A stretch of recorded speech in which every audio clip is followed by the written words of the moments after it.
My As son we gave look his back on the mother-in-law an years, it's $800,000 the moments Mercedes for shared Christmas. in comfort My like gift, this a piggy that bank truly with matter. $2 inside. I just smiled and went home. The next morning, I left them a Christmas gift on their doorstep that made his wife scream nonstop. Before I continue this story, please let me know where you are watching from in the comments below. Hit like and subscribe if you believe that a man who forgets where he comes from has no idea where he's going. The 20-year-old engine of my Ford F-150 was the loudest thing in Myers Park. I felt its deep, honest rumble vibrate through the steering wheel, a comforting growl from a lifetime of work. It was Christmas Day, and I was passing between two massive ornamental iron gates, the kind of gates meant to announce that the people inside were not like the people outside. This was my son's world. It wasn't just wealthy, it was a statement. The houses, no, the estates were set so far back from the road you couldn't see them. They were hidden behind sprawling, perfectly manicured lawns that looked more like golf courses green even in the dead of winter. The brick walls were tall enough to keep out an invading army, or maybe just a 75-year-old father-in-law in a pickup truck. My truck, a '98 Ford with its fading blue paint and a small, honest dent in the rear fender, felt like a sin in this place of pristine, quiet money. I gripped the wheel. My knuckles, gnarled and scarred from a lifetime of working with wood, stood out white. My late wife, Ruby, had always worried about what this kind of money would do to our boy. I could still hear her voice, soft as brushed cotton, as we stood on the porch of our own small paid-for home back in Biddleville watching Terrell drive off to college. "He's smart, Elias," she had said, her hand on my arm. "He's going to go places we never did. Just pray he remembers to build a bridge between his world and ours, not a wall." "Well, Ruby," I thought as I made another slow turn onto a street with no sidewalks, "the wall is built. And it is high." On the passenger seat next to me, wrapped in simple brown paper and twine, sat my Christmas gift for him. It wasn't much, just a box, but it was a box that had taken me 3 months to make. 3 months of getting up before dawn in my cold workshop, the smell of cedar filling the air. 3 months of my hands stiff with age, slowly, patiently working the wood. It was made from a single perfect plank of red cedar that I had been saving for 25 years, since the day Terrell was born. I had planed it by hand. The lid was inlaid with a compass rose, a design I had drawn out on parchment paper a dozen times until it was just right. The star was made of ebony, the points of Hollywood bright and white against the deep red of the cedar. Inside, nestled on a bed of dark blue velvet that I had salvaged from Ruby's old sewing box, was my grandfather's gold pocket watch. It wasn't fancy, but it was heavy, solid. The same watch he had carried every day in his own woodworking shop, the one that had been passed to my father and then to me. It still ticked. A strong, steady beat. It was our entire history, our legacy ticking away in a small golden case. This was what I was bringing to my son, a man who now lived in a house so large he probably needed a map to find the kitchen. I was bringing him a compass, a reminder of where he came from, a reminder that a man's worth isn't in what he buys, but in what he builds. My old truck rolled to a stop in front of a house that looked more like a modern art museum than a home. It was all sharp angles, glass, and cold white stone.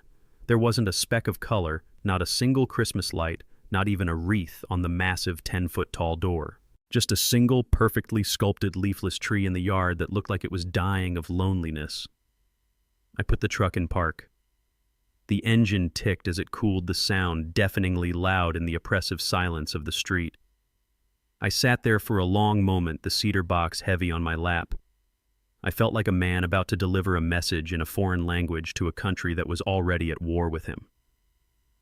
I took a deep breath, the smell of cedar and old memories filling my truck. Then I opened the door and stepped out into my son's new world. I walked up the long slate pathway, the hand-carved cedar box feeling solid and warm in my cold hands. The front door opened before I even had a chance to knock, a silent hydraulic whoosh as if I were entering a bank vault. And there was Caitlin, my daughter-in-law. She was a vision in a cream-colored silk dress that probably cost more than my truck. Her blonde hair was pulled back so tightly it looked painful, and her smile was just as tight, a perfect white, joyless crescent. "Elias," she said, her voice booming with a false theatrical warmth that echoed in the cavernous marble-floored entryway. "You made it. We were so worried you'd get lost." The implication, of course, was that I was an old fool who couldn't navigate his way out of his own driveway. I'm 75, not senile. I just smiled. Merry Christmas, Caitlin. I looked past her. The house wasn't a home. It was a mausoleum.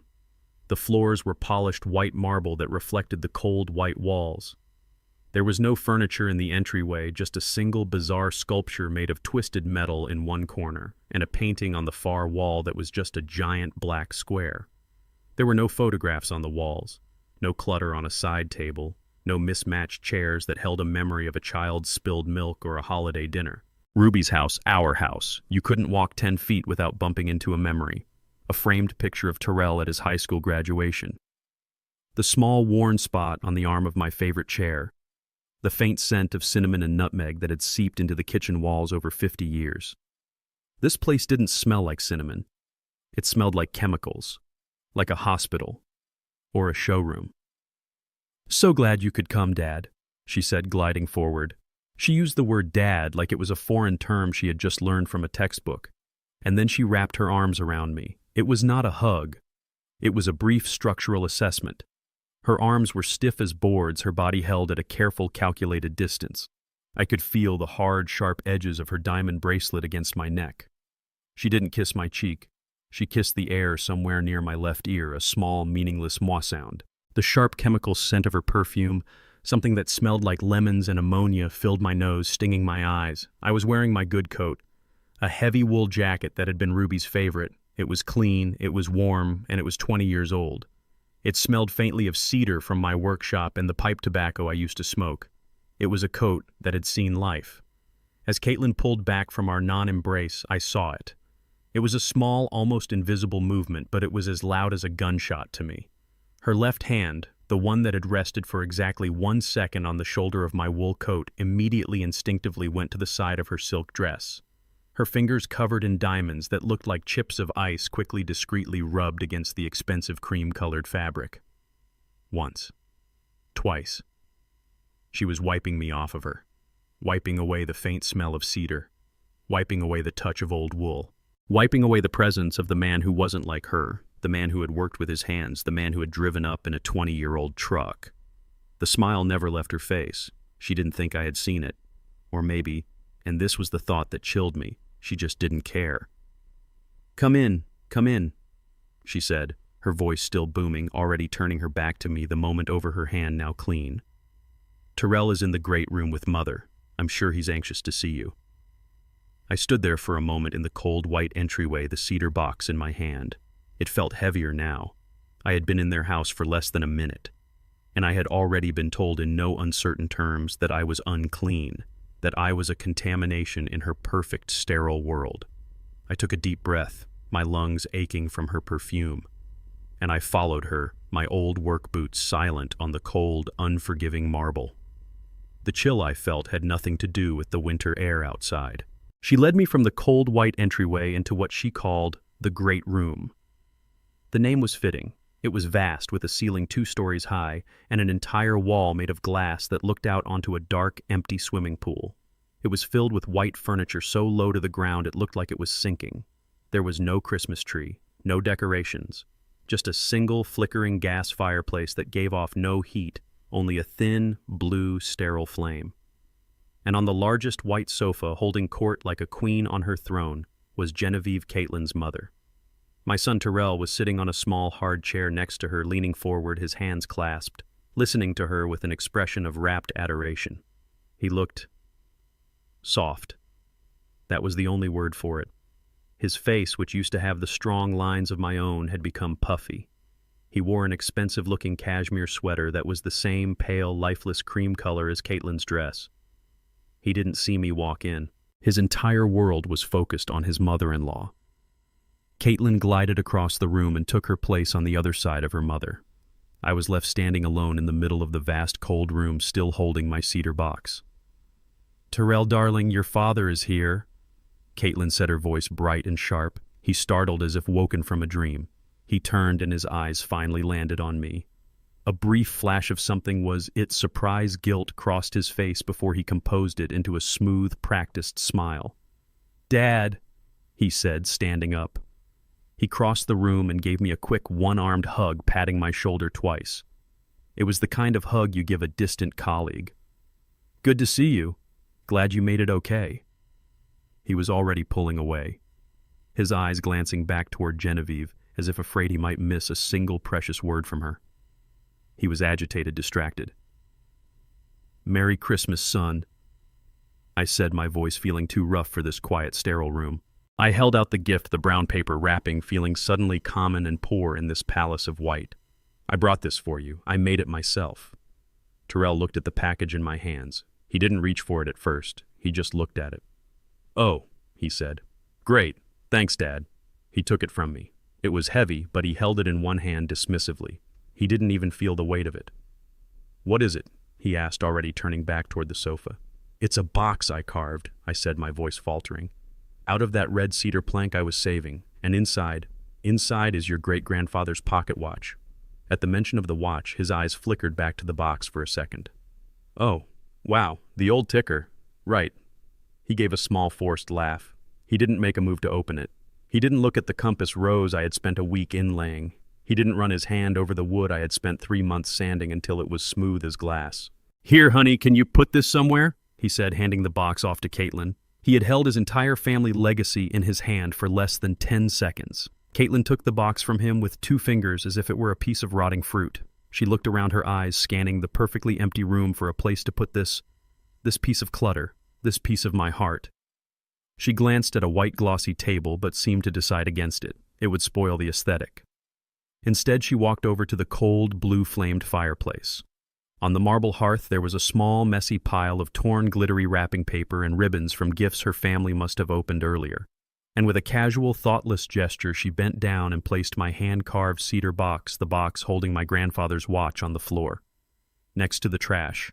She didn't even set it down gently. It landed with a dull, heavy thud on the marble. I heard the sound, and it felt like she had struck me in the chest. 3 months of my work, 100 years of my family's history, placed on the floor like a piece of garbage not even worthy of a tabletop. Terrell had already turned back to his mother-in-law, a bright, fawning smile plastered on his face. He hadn't even seen what she had done. Or if he had, he didn't care. I stood there, my hands empty, my coat feeling suddenly too thick and too old. The chill from the entryway had just become a deep, penetrating cold. My gift, my history, was now just a piece of refuse waiting to be cleared away. I was still standing in the middle of that cold white room, my hands feeling empty and useless. My gift, my history, was on the floor next to the fireplace waiting to be swept up with the trash. I watched my son, Terrell. He was already back on the sofa next to Genevieve, laughing at something she said, his eyes shining with that desperate, fawning look. He hadn't even registered what his wife had done. Or maybe he had, and this was his way of approving it. The thought sat like a block of ice in my stomach. I was invisible. My gift was trash. Then Caitlin clapped her hands. The sound was sharp and sudden, like a gunshot in that sterile, quiet room. It made me jump. "Okay, everyone, okay." Her voice was high and thrilled, a stage performer's voice. "It's time. It's time for the main event. The gift we've all been waiting for." She wasn't looking at me. She wasn't looking at her husband. She was beaming her eyes laser-focused on her mother, Genevieve. Genevieve, in turn, put a hand to her chest, her mouth forming a perfect O of surprise. It was a terrible piece of acting. They had clearly rehearsed this. Terrell jumped to his feet, his face flushed with an eager, pathetic excitement. "Oh, Mom," he said, and my stomach twisted when I heard him call another woman Mom with more love than I'd heard him use for Ruby in 20 years. "You are going to absolutely flip." "What is it, darlings?" Genevieve asked, her voice trembling with fake emotion. "We can't tell you," Caitlin sang, grabbing her mother by one hand. Terrell rushed to grab the other. "You have to see it for yourself. Everyone, come on, come outside." They were leading a procession. The 3 of them, Caitlin, Terrell, and Genevieve, linked together a perfect, wealthy unit. A few of Caitlin's cousins or friends who I hadn't even noticed were there followed along, their phones already out ready to record. I was the last one. I was the only one not moving. "Come on, Dad," Terrell called over his shoulder, an afterthought. "You've got to see this." I didn't move for a second. I looked one last time at the hand-carved cedar box, my 3 months of work, my grandfather's watch lying on the floor. Then I looked at the procession heading for the massive glass doors, all of them laughing, giddy with anticipation. I took a slow breath, the air in the room feeling thin and cold, and I followed them. I followed them out into the cold toward the main event. I followed them through the massive sliding glass doors. The cold North Carolina air hit my face, a sharp contrast to the sterile, climate-controlled air of the house. We were standing on a sprawling driveway that was cleaner than the inside of most people's homes, made of massive, pale gray paving stones. The other guests, Caitlin's cousins and friends, had their phones out, the blue light of their screens cutting through the twilight, all of them recording, ready to capture the main event. Terrell and Caitlin were flanking Genevieve, one on each arm, walking her toward the cavernous four-car garage. "Now, Mother, you know you've been saying your old car is on its last legs," Caitlin said, her voice dripping with a sweetness that was almost sickening. "And you do so much for us, for everyone. We just wanted to get you a little something, a little upgrade." "Oh, darlings, you shouldn't have," Genevieve said, her voice a practiced, fluttering purr. She was a terrible actress. She knew exactly what was happening. Terrell, my son, was beaming. His face was flushed with a kind of desperate, ecstatic pride I had never seen before. He looked like a man who was about to be given a prize, not one who was giving a gift. He was looking at his mother-in-law with a look of pure, unadulterated worship. "Just close your eyes, Genevieve," he said, his voice thick with emotion. "Right here. Okay. Now open them." Genevieve's eyes flew open, and she screamed. It was not a small, polite shriek of delight. It was a full-throated, theatrical look-at-me scream that echoed off the cold stone of the house. There, in the center of the driveway, parked under a set of bright gallery-style floodlights that had just been switched on, was a car. But it wasn't just a car. It was a monument. It was a land yacht, a brand-new Mercedes Maybach S680. It was finished in a deep matte black paint that seemed to drink the light, making it look less like a machine and more like a hole in the world. It was enormous, silent, and intimidating. And on its hood was a giant, perfect, bright red bow, the kind you see in commercials, a bow so large and obnoxious it was a statement all by itself. "Oh my God," Genevieve shrieked, finally, covering her mouth with her hands. "Oh, Terrell, Caitlin, you didn't. "We did," Caitlin said, her voice smug, triumphant. "It's the S680, special edition. We had to have it imported from Germany." "That's an $800,000 car, Mom." Terrell said the number, dropping into the cold air with the weight of a cannonball. He was puffing his chest out. He was proud. Proud of the number. Proud of the price tag. Genevieve launched herself at him, wrapping her arms around his neck, kissing his cheek, leaving a smear of red lipstick. "Oh, my baby boy," she cried. "My generous, wonderful boy." And I stood there 20 feet away, invisible. My hands were shoved deep into the pockets of my old wool coat, my fingers clenched into fists. I looked at the car, $800,000. I looked at my son, his face buried in his mother-in-law's hair, his eyes closed in a moment of pure bliss. And then in my mind's eye, I saw my gift. The cedar box I had spent 3 months carving. The 100-year-old watch that held the ticking heart of my entire family. I saw it sitting on the cold marble floor next to a pile of torn paper and ribbons. A piece of trash. $800,000 for a machine that would be worthless in 10 years. And a gesture of dismissal for a legacy that was priceless. This was the exchange rate in my son's new world. This was the value of his father. This was the value of his heritage. I felt the coldness inside me, the chill that had started in the entryway, solidify. It wasn't anger anymore. It was something heavier. It was a cold, hard, and final judgment. The phones of the other guests were all pointed at the car. Not a single person was looking at me. And in that moment, I realized that Ruby's fear had come true. Terrell hadn't built a bridge. He had burned one. And he was now dancing in the light of the fire, not even noticing the smell of the smoke. The phones were all recording a small constellation of blue lights, capturing the scene from every angle. Genevieve was still clinging to my son's neck. Her sobs now subsided into little happy gasps. Caitlin had her arms around both of them, the three of them fused into a single perfect, triumphant unit.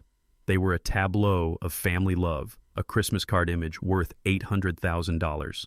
"I just can't believe it," Genevieve was saying, dabbing at her eyes with a silk handkerchief.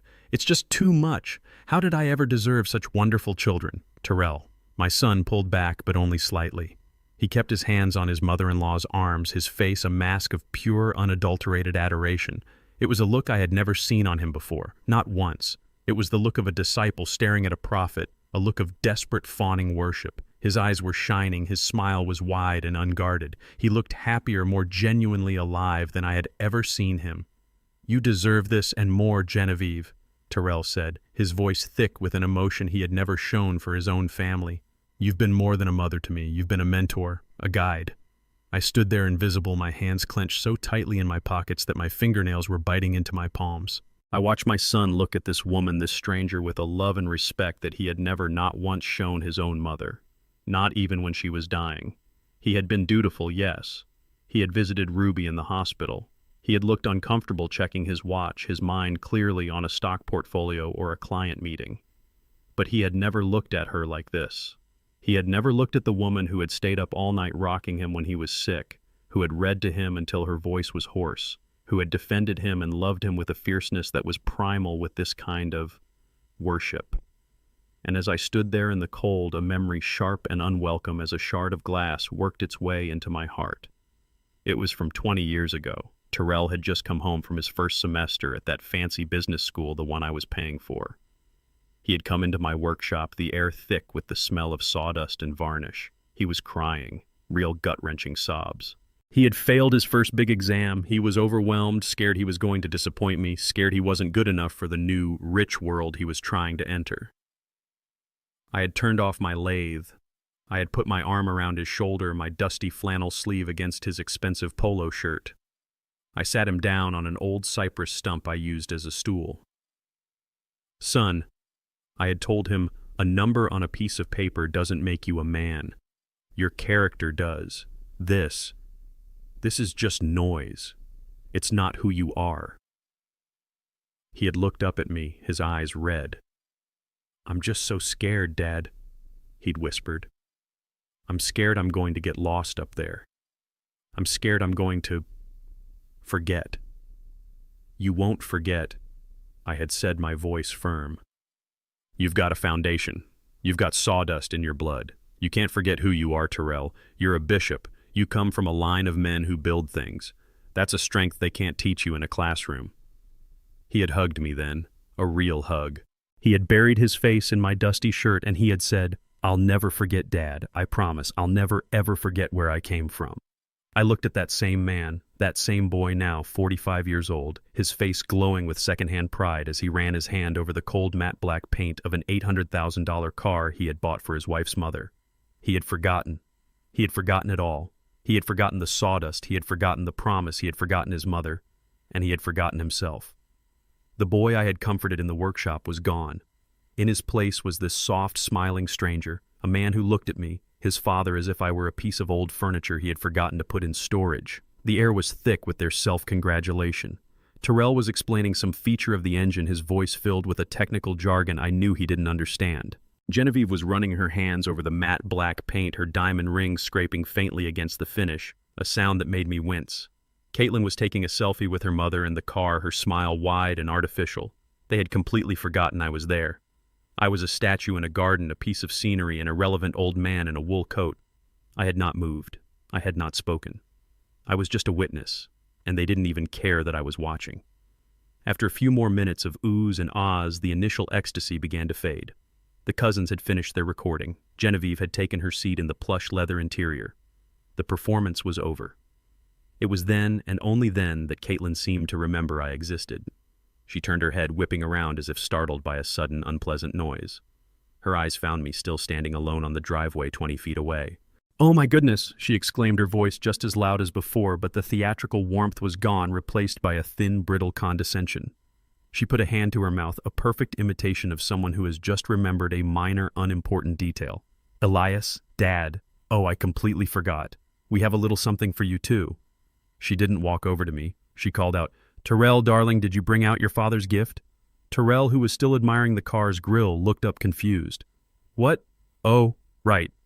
He fumbled in the pocket of his expensive cashmere sweater. He was annoyed, his brow furrowed. I was an interruption. An inconvenient loose end in his perfect $800,000 moment. He pulled something small from his pocket. He looked at it, then at me. "Here, Dad," he said, and he tossed it. He actually tossed it. A A small 6-foot underhand toss. My gift. My hands, stiff with age, reacted on instinct. I caught it. It was a small box about the size of my fist. It was wrapped in cheap, brightly colored paper, the kind you buy at a drugstore. The paper was crinkled as if it had been in his pocket for a long time. A tiny plastic red bow was stuck to one corner, crooked. It was light. It felt almost empty. I stood there, the cold, expensive driveway beneath my feet, holding this pathetic little object in my hands. The contrast was so violent it was almost comical. An $800,000 car with a bow the size of a child, and a $5-looking box tossed to me like an afterthought. I looked from the small, cheap package in my hand to the massive, obscene car. I looked at Caitlin, who was watching me with a smug, thin-lipped smile, her eyes glittering with a cold, cruel amusement. She had planned this. This was not an accident. This was the second act of the play. The car was the celebration. This was the punchline. "Well, go on," Caitlin urged, her voice impatient. "Open it. It's just a little something we thought you'd get a kick out of." Genevieve was now watching from the driver's seat of her new car, a look of bored curiosity on her face. Terrell had already turned back to the car, his duty done. My son. He had tossed me his father's gift and had not even waited to see him open it. My fingers, the same fingers that had painstakingly carved a compass, rose from ebony, and Holly fumbled with the cheap, crinkled paper. I was in no hurry. I was calm. The coldness inside me was now a solid, heavy thing, like a block of granite. There was no more pain. There was no more anger. There was only a profound and very clear sense of what was about to happen. This small light box in my hands was not a gift. It was a message. It was the final itemized bill for my own irrelevance. I tore away the last piece of paper. The cheap, crinkled paper tore easily in my hands. It felt thin and brittle like a dead leaf. Beneath it was a flimsy white cardboard box, the kind that holds a coffee mug or a cheap knick-knack. There was no brand name, no elegant logo, just a Made in China sticker on the bottom. The entire audience was still watching. Caitlin's smile was fixed, her eyes glittering. Terrell had his back to me, still admiring the absurdly large car. I lifted the lid. Inside, nestled in a single scratchy piece of white tissue paper, was a piggy bank. It was a small ceramic pig, maybe 5 inches long. It was painted a gaudy, bright pink with cartoonish, oversized blue eyes and a small, stupid-looking smile. It was the kind of thing you'd win for $1 at a county fair, a cheap, hollow piece of ceramic trash. It was a joke. I looked at it confused. What was this gag gift? Caitlin's smile widened. "Go on," she urged, her voice trembling with barely suppressed laughter. "Check it out." I picked the pig up. It was light as I expected, but I heard something.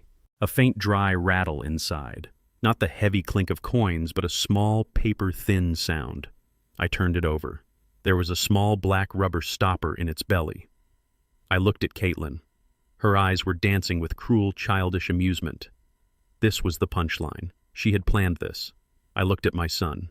Terrell had finally turned around, drawn by the silence. He was leaning against the fender of the $800,000 Mercedes, his arms crossed, a weak, deeply uncomfortable smile on his face. He was in on it. He knew what was happening. I pulled the rubber stopper out. I turned the pig over and shook it into my open, calloused palm. 2 things fell out. 2 pieces of paper folded and crumpled. I looked down at what lay in my hand. It was $2. 2 single $1 bills. The silence on the driveway was absolute, broken only by the distant sound of traffic. I stared at the $2 in my hand. The hand that had carved a cedar box. The hand that had held my grandfather's watch. I looked at the $800,000 car, a monument to their new life. And I looked at the $2 in my palm, a message of my worth. And then Caitlin's laugh shattered the silence. It wasn't a giggle. It was a loud, braying, unrestrained laugh of pure, vicious mockery. It echoed off the cold stone of the house. "Oh my God!" she shrieked, clutching her stomach. "His face!" Genevieve, from the driver's seat of her new car, let out a high-pitched cackle. The cousins and friends were openly snickering, their phones still up, recording my humiliation for their social media. Caitlin finally caught her breath, wiping a tear of mirth from her eye. "We thought," she gasped, her voice dripping with condescension. "We thought you could use it to start saving up for that retirement trip you're always talking about. You know, maybe a nice bus ticket to Atlantic City." The insult hung in the cold air, a perfect, crystalline, evil thing. The final straw. the Jiat Nuk Tranli. It wasn't just that they had given me a $2 gift. It was the theater of it. It was the contrast. It was the public humiliation. It was the laughter. And worst of all, it was my son. I looked at Terrell. His face was red. He was still smiling. It was a weak, pathetic, deeply ashamed smile, but it was a smile. He was laughing along. He was siding with them. He was watching his father be humiliated, and he was smiling. The boy who had cried in my workshop, the boy who had promised to never forget, was gone.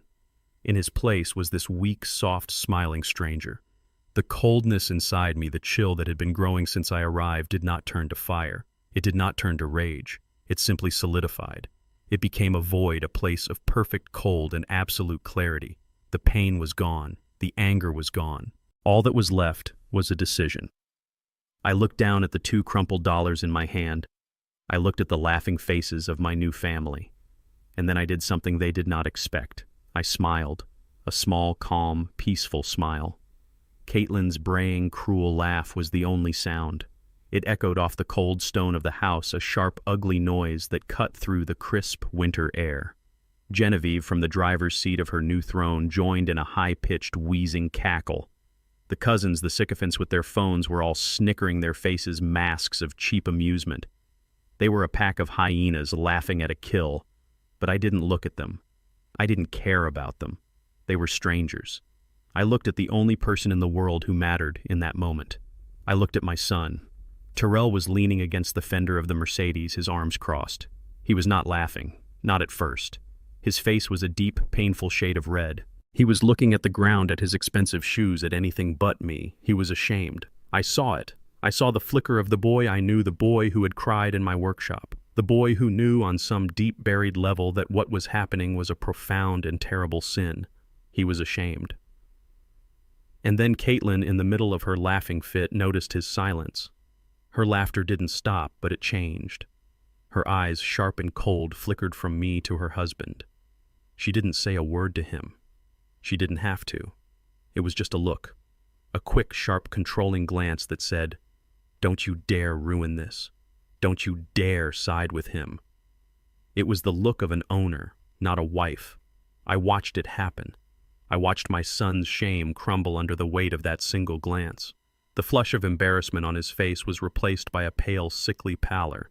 His shoulders, which had been tense with discomfort, slumped in surrender. And then he did it. He laughed. It was not a real laugh. It was a weak, hollow, breathless sound, a pathetic imitation of the noise his wife was making. It was a sound that tore the last piece of my heart out. It was the sound of a man choosing his captor over his father. It was the sound of a promise made 20 years ago in a sawdust-filled workshop finally and completely breaking. It was the sound of the final betrayal. The boy was gone. The man I had raised, the son of Ruby Bishop, was dead. In his place stood this smiling, weak, hollowed-out stranger leaning against an $800,000 car, laughing at his own father for being given $2. The coldness inside me, the chill that had been growing since I arrived, did not turn to fire. It did not turn to rage. It simply solidified. It became a void, a place of perfect cold and absolute clarity. The pain was gone. The anger was gone. All that was left was a decision. I calmly, deliberately folded the 2 crumpled $1 bills and tucked them into my shirt pocket as if they were a precious gift. I picked up the gaudy pink ceramic pig. I held it in my hand, feeling its cheap, hollow weight. I looked at Caitlin's smug, triumphant face. I looked at Terrell's weak, smiling, traitorous one. And then I smiled. It was a small, calm, peaceful smile.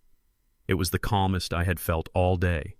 It was the smile of an engineer who has just seen the fatal flaw in a design, the one that will bring the whole bridge crashing down. They saw my smile and their laughter faltered, confused by my lack of reaction. They had expected me to yell, to curse, to be humiliated. They were not prepared for my peace. I nodded slowly. "Thank you, children," I said, my voice quiet, polite, and as cold as the marble beneath my feet. "That's very thoughtful." I turned away from their laughter. I did not say another word. I did not say goodbye. There was nothing left to say. My quiet, polite smile was still on my face, a mask of iron. I turned my back on the $800,000 car on my son, who was still laughing his weak, hollow laugh on the woman who was wiping tears of cruel joy from her eyes. I walked alone back across the cold gray paving stones toward the massive glass doors. No one called after me. No one said, "Dad, wait." I don't think they even noticed I was leaving. I had served my purpose. I was the punchline to their joke, and the joke was over. I let myself back into the cold, white mausoleum they called a home. I walked through the great room, my footsteps silent on the marble floor. I passed the fireplace, and I saw it. My gift, the hand-carved cedar box, the compass rose I had spent a week on, my grandfather's watch. It was still on the floor right where Caitlin had dropped it, next to a pile of torn, glittering wrapping paper and discarded ribbons. Trash. I stopped. I stood over it for a long, cold moment. 3 months of my life, 100 years of my family's legacy. I looked at it and I felt nothing. No anger, no sadness, just a profound, final coldness. I could have bent down and picked it up. I could have rescued it, taken it back to the safety of my own home. But to do that, to snatch it back from their garbage pile, would have been an act of desperation. It would have meant that it still mattered in their world. And it didn't. They had passed their judgment. I accepted it. So I left it there. I left my grandfather's watch and 3 months of my heart on their floor next to the trash. I turned and I walked away from it too. I walked through the vast marble entryway. I let myself out the massive front door, the hydraulic hiss as it closed behind me sounding like a final sigh. The cold December air hit my face. It was a relief. It was clean. I walked down the long slate pathway to my old Ford. My truck. It looked so beautifully out of place, so wonderfully real in this neighborhood of illusions. I climbed in. The familiar creak of the old vinyl seat was the most comforting sound I had ever heard. I put the key in the ignition, and the engine roared to life, a deep, honest rumble that shattered the pristine, artificial silence of Myers Park. It was the sound of my world, a world of work and substance waking up. Before I put the truck in gear, I reached into my coat pocket and pulled out the gaudy pink ceramic pig.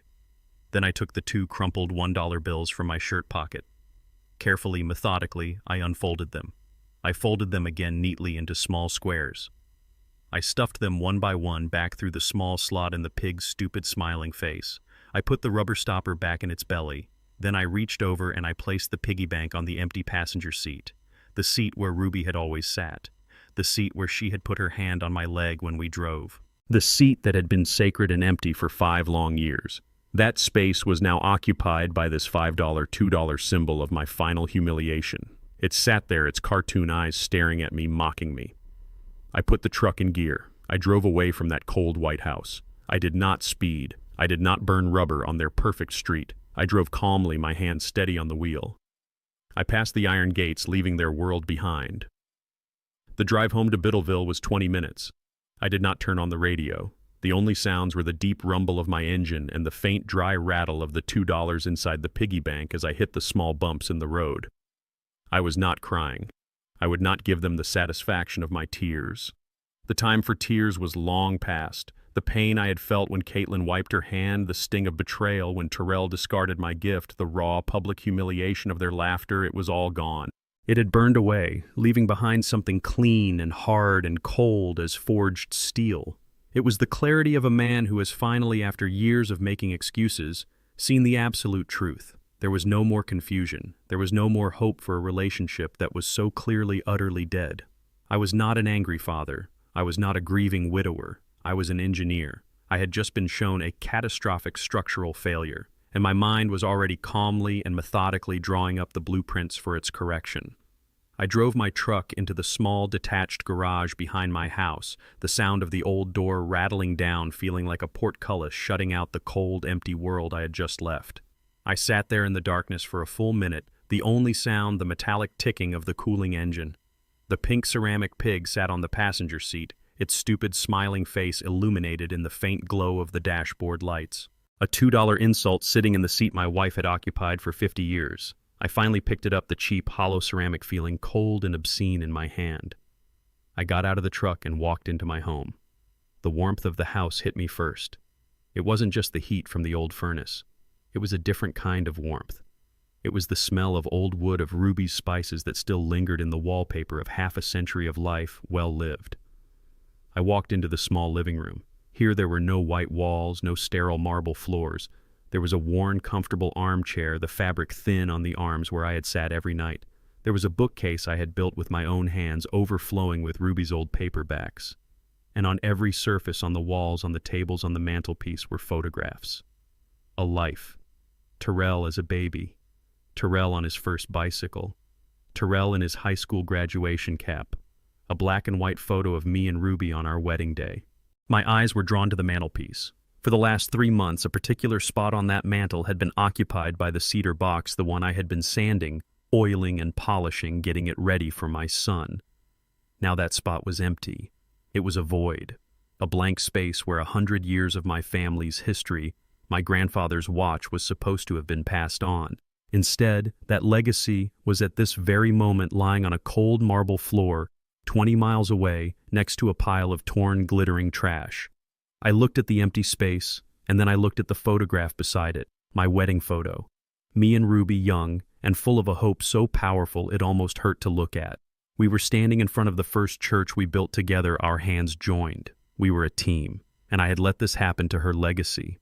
I had let our son, the boy she had poured her entire life into, discard our family, our history like it was a piece of garbage. I set the pink piggy bank down on the mantelpiece right in that empty, sacred spot. It looked grotesque. A cheap, pink, gaudy insult sitting right next to the photograph of my wife. It was a desecration. The $2 gift. The $800,000 car. The hand-carved box on the floor.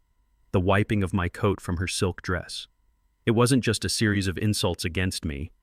It was a calculated, systematic erasure of my wife, of our life, of the foundation he had come from. They had not just ignored her memory, they had actively and publicly declared that it was worthless, that her sacrifices and mine were a joke, that her husband was worth $2. The anger, the pain, it was all gone, replaced by a cold, absolute conviction. This was not a family disagreement. This was a war on my wife's memory, and they had just made the critical mistake of underestimating the man she had left behind to defend it. I stood there for a long time just looking. The pink ceramic pig, the black and white wedding photo, the insult and the memory side by side. They could not coexist in the same house. They could not coexist in the same world. One of them had to be removed. My decision was made. The path ahead was as clear and as straight as a chalk line on a pine board. I was an engineer. I was a builder.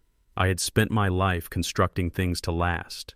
But I also knew that sometimes the only way to save a foundation is to demolish the rotten structure that's been built on top of it. I walked over to the small table by my armchair, where my old simple flip phone was charging. It was blinking. A small green light indicating a new message. I picked it up. 10 missed calls, 15 texts, all from Terrell. "Dad, where'd you go? Are you okay?" "Dad, pick up. Caitlin was just kidding." "Dad, it was a joke." A joke. I read the word. I read it over and over. I looked at the piggy bank. I looked at Ruby's picture. I did not reply. I did not text him back. I did not call him to yell. I simply held down the power button. The screen glowed for a moment, asked me if I was sure, and then went dark. I was severing the connection. I was cutting the line. The time for talking was over. The time for listening to his weak, hollow excuses was over. I put the silent, dark phone back on its charger. I went into my small, clean kitchen. I made myself a cup of tea. I slept in my own bed a deep and dreamless sleep, because I knew exactly what I had to do in the morning. They had given me their gift, a symbol of my worth to them, $2 and a cheap pink pig. Tomorrow, on the morning of December 26th, I had a gift to deliver to them, a Christmas gift 1 day late. I wouldn't wrap it. I wouldn't put a bow on it. But I knew with the certainty of a man who understands structural integrity that when Caitlin opened it, she was going to scream. And it would not be a scream of joy. I woke up on the morning of December 26th before the sun. The house was cold and absolutely silent. My phone, which I had left on the charger, was a dark, dead screen. It felt good. There were no incoming messages of fake, frantic apology. There was no noise from their world. There was only the quiet, steady beat of my own heart and the absolute diamond-hard clarity of my purpose. I made coffee the same way I have every morning for 50 years. I did not rush. I did not feel angry. I did not feel vengeful. I felt like an engineer who had just discovered a critical load-bearing beam was about to fail. I was not emotional. I was just very calmly going to get my tools to fix it. I put on my old wool coat, the one Caitlin had wiped off her dress. I went out to my garage, the detached one I had built with my own hands, and I started my truck. The engine turned over with a deep, familiar rumble. I backed out of my driveway in the gray pre-dawn light. I did not drive to my old workshop. There was no workshop to drive to. The brick building on the east side of town, the one my father had built, the one that had Bishop and Son woodworking painted on the side in proud black letters. It was gone. It was a smoothie shop now, or some kind of yoga studio. I had sold it 20 years ago. I had sold my father's legacy, my legacy for my son. Instead, I drove across town to a newer part of the city, a place with no trees and a lot of new concrete. I pulled into a place called Secure Space Climate Controlled Storage. It was a massive beige windowless building that looked like a prison for furniture. I parked my truck, and the only sound was the distant hum of the highway. I used my key card to get through the main gate, then walked down a long, white, sterile hallway that smelled faintly of dust and industrial cleaning fluid. I stopped at my unit number 3B. I rolled up the rattling metal door. I pulled the chain for the single bare light bulb. The room that was revealed was not a hoarder's den. It was an archive. My old life perfectly preserved. On the back wall, hanging on a pegboard, were my tools. My hand planes, their wooden bodies dark and smooth with a lifetime of use. My chisels, their edges still razor-sharp, resting in a custom-made canvas roll. My old lathe covered in a tarp. The room smelled faintly beautifully of cedar and machine oil and the ghosts of 1,000 projects. This small 10-by-10 room held more truth and substance than my son's entire cold white mansion. I had saved them. When I sold the shop, I couldn't bear to sell the heart of it, so I had paid a monthly fee for 20 years just to keep these things safe. Just to know that somewhere the best parts of my life still existed, but I was not here for the tools. In the back corner, sitting on a low shelf, was a modern fireproof safe. It looked out of place, a piece of sterile gray metal in my warm wooden world. I knelt down. My knees cracked in the cold air. I spun the combination dial. The tumblers clicked into place, a sound I knew as well as my own name. I turned the handle. The heavy steel door swung open with a quiet, solid hiss. It was not full of money, it was full of paper. Ruby's old letters, the deed to my house, my father's citizenship papers, my honorable discharge from the army, the documents of a life. And right on top, in a long, yellowing envelope, was the document I had come for. I pulled it out. It was folded in 3. I didn't need to open it. I knew every word by heart. I had been the one who had my lawyer, an old friend now long gone, draft it. A 20-year-old promissory note. A legal binding ironclad contract. I held it in my hand. It felt heavier than any tool I had ever owned. It was the foundation of my son's entire life. The $800,000 car, the marble floors, the glass walls, all of it. It all came from this single, yellowing piece of paper. A piece of paper he had forgotten. A piece of paper he had laughed at, had spat on when he handed me $2 in a pink pig. I tucked the envelope carefully into the inside pocket of my wool coat right over my heart. I closed the heavy safe door. I spun the dial. I stood up, my knees aching. I took one last look at my old tools, my old life. Then I pulled the chain on the light, plunging the room into darkness. I rolled the metal door down, the rattle echoing in the empty concrete hall. The sound was final. The sound was a promise. The bill was coming due. The document in my coat pocket was a key to a door in my memory that I had kept locked for 20 years. As I drove away from the storage facility, the cold, gray morning light of Charlotte was replaced by the warm, golden afternoon light of a day 2 decades gone. I wasn't in my truck anymore. I was back in my workshop, the real one, the brick and timber building on the east side of town. The air was thick with the smell I loved most in the world. Red oak, sawdust, turpentine, and the sharp, clean scent of lacquer. Ruby was there, humming along to the radio, sweeping sawdust into a neat pile. The door burst open, slamming against the wall, and Terrell stumbled in. He was not the soft 45-year-old man I had seen on Christmas. This was Terrell at 25. He was vibrating with a frantic, desperate energy, his face pale and slick with sweat. He was wearing his new MBA graduation suit, a pinstriped armor that looked out of place among the wood shavings and the heavy machinery. He looked like a frightened boy playing dress-up. "Dad! Mom! Thank God you're here!" he panted, running a hand through his hair. Ruby stopped sweeping her hand, going to her heart. "Terrell, what's wrong, baby? You look like you've seen a ghost." "I have," he said, his voice cracking. "A ghost of my future if I don't fix this. I have an opportunity, Dad, a once-in-a-lifetime opportunity." I turned off my band, saw the high-pitched whine dying down to a low hum. I folded my arms, my old flannel shirt already covered in sawdust. "What kind of opportunity, son? You look like you're being chased." "It's an investment," he said, the words tumbling out of him, a new language he had just learned. "A tech startup. Pre-IPO. The analytics are solid. The market penetration is projected at... It's a sure thing, Dad. A guaranteed 10-to-1 return in 5 years. But I need to get in now. The buy-in closes on Friday." I looked at Ruby, then back at my son. I had seen this look before, the look of a man who has been promised a magic bean. "How much is the buy-in, Terrell?" He winced.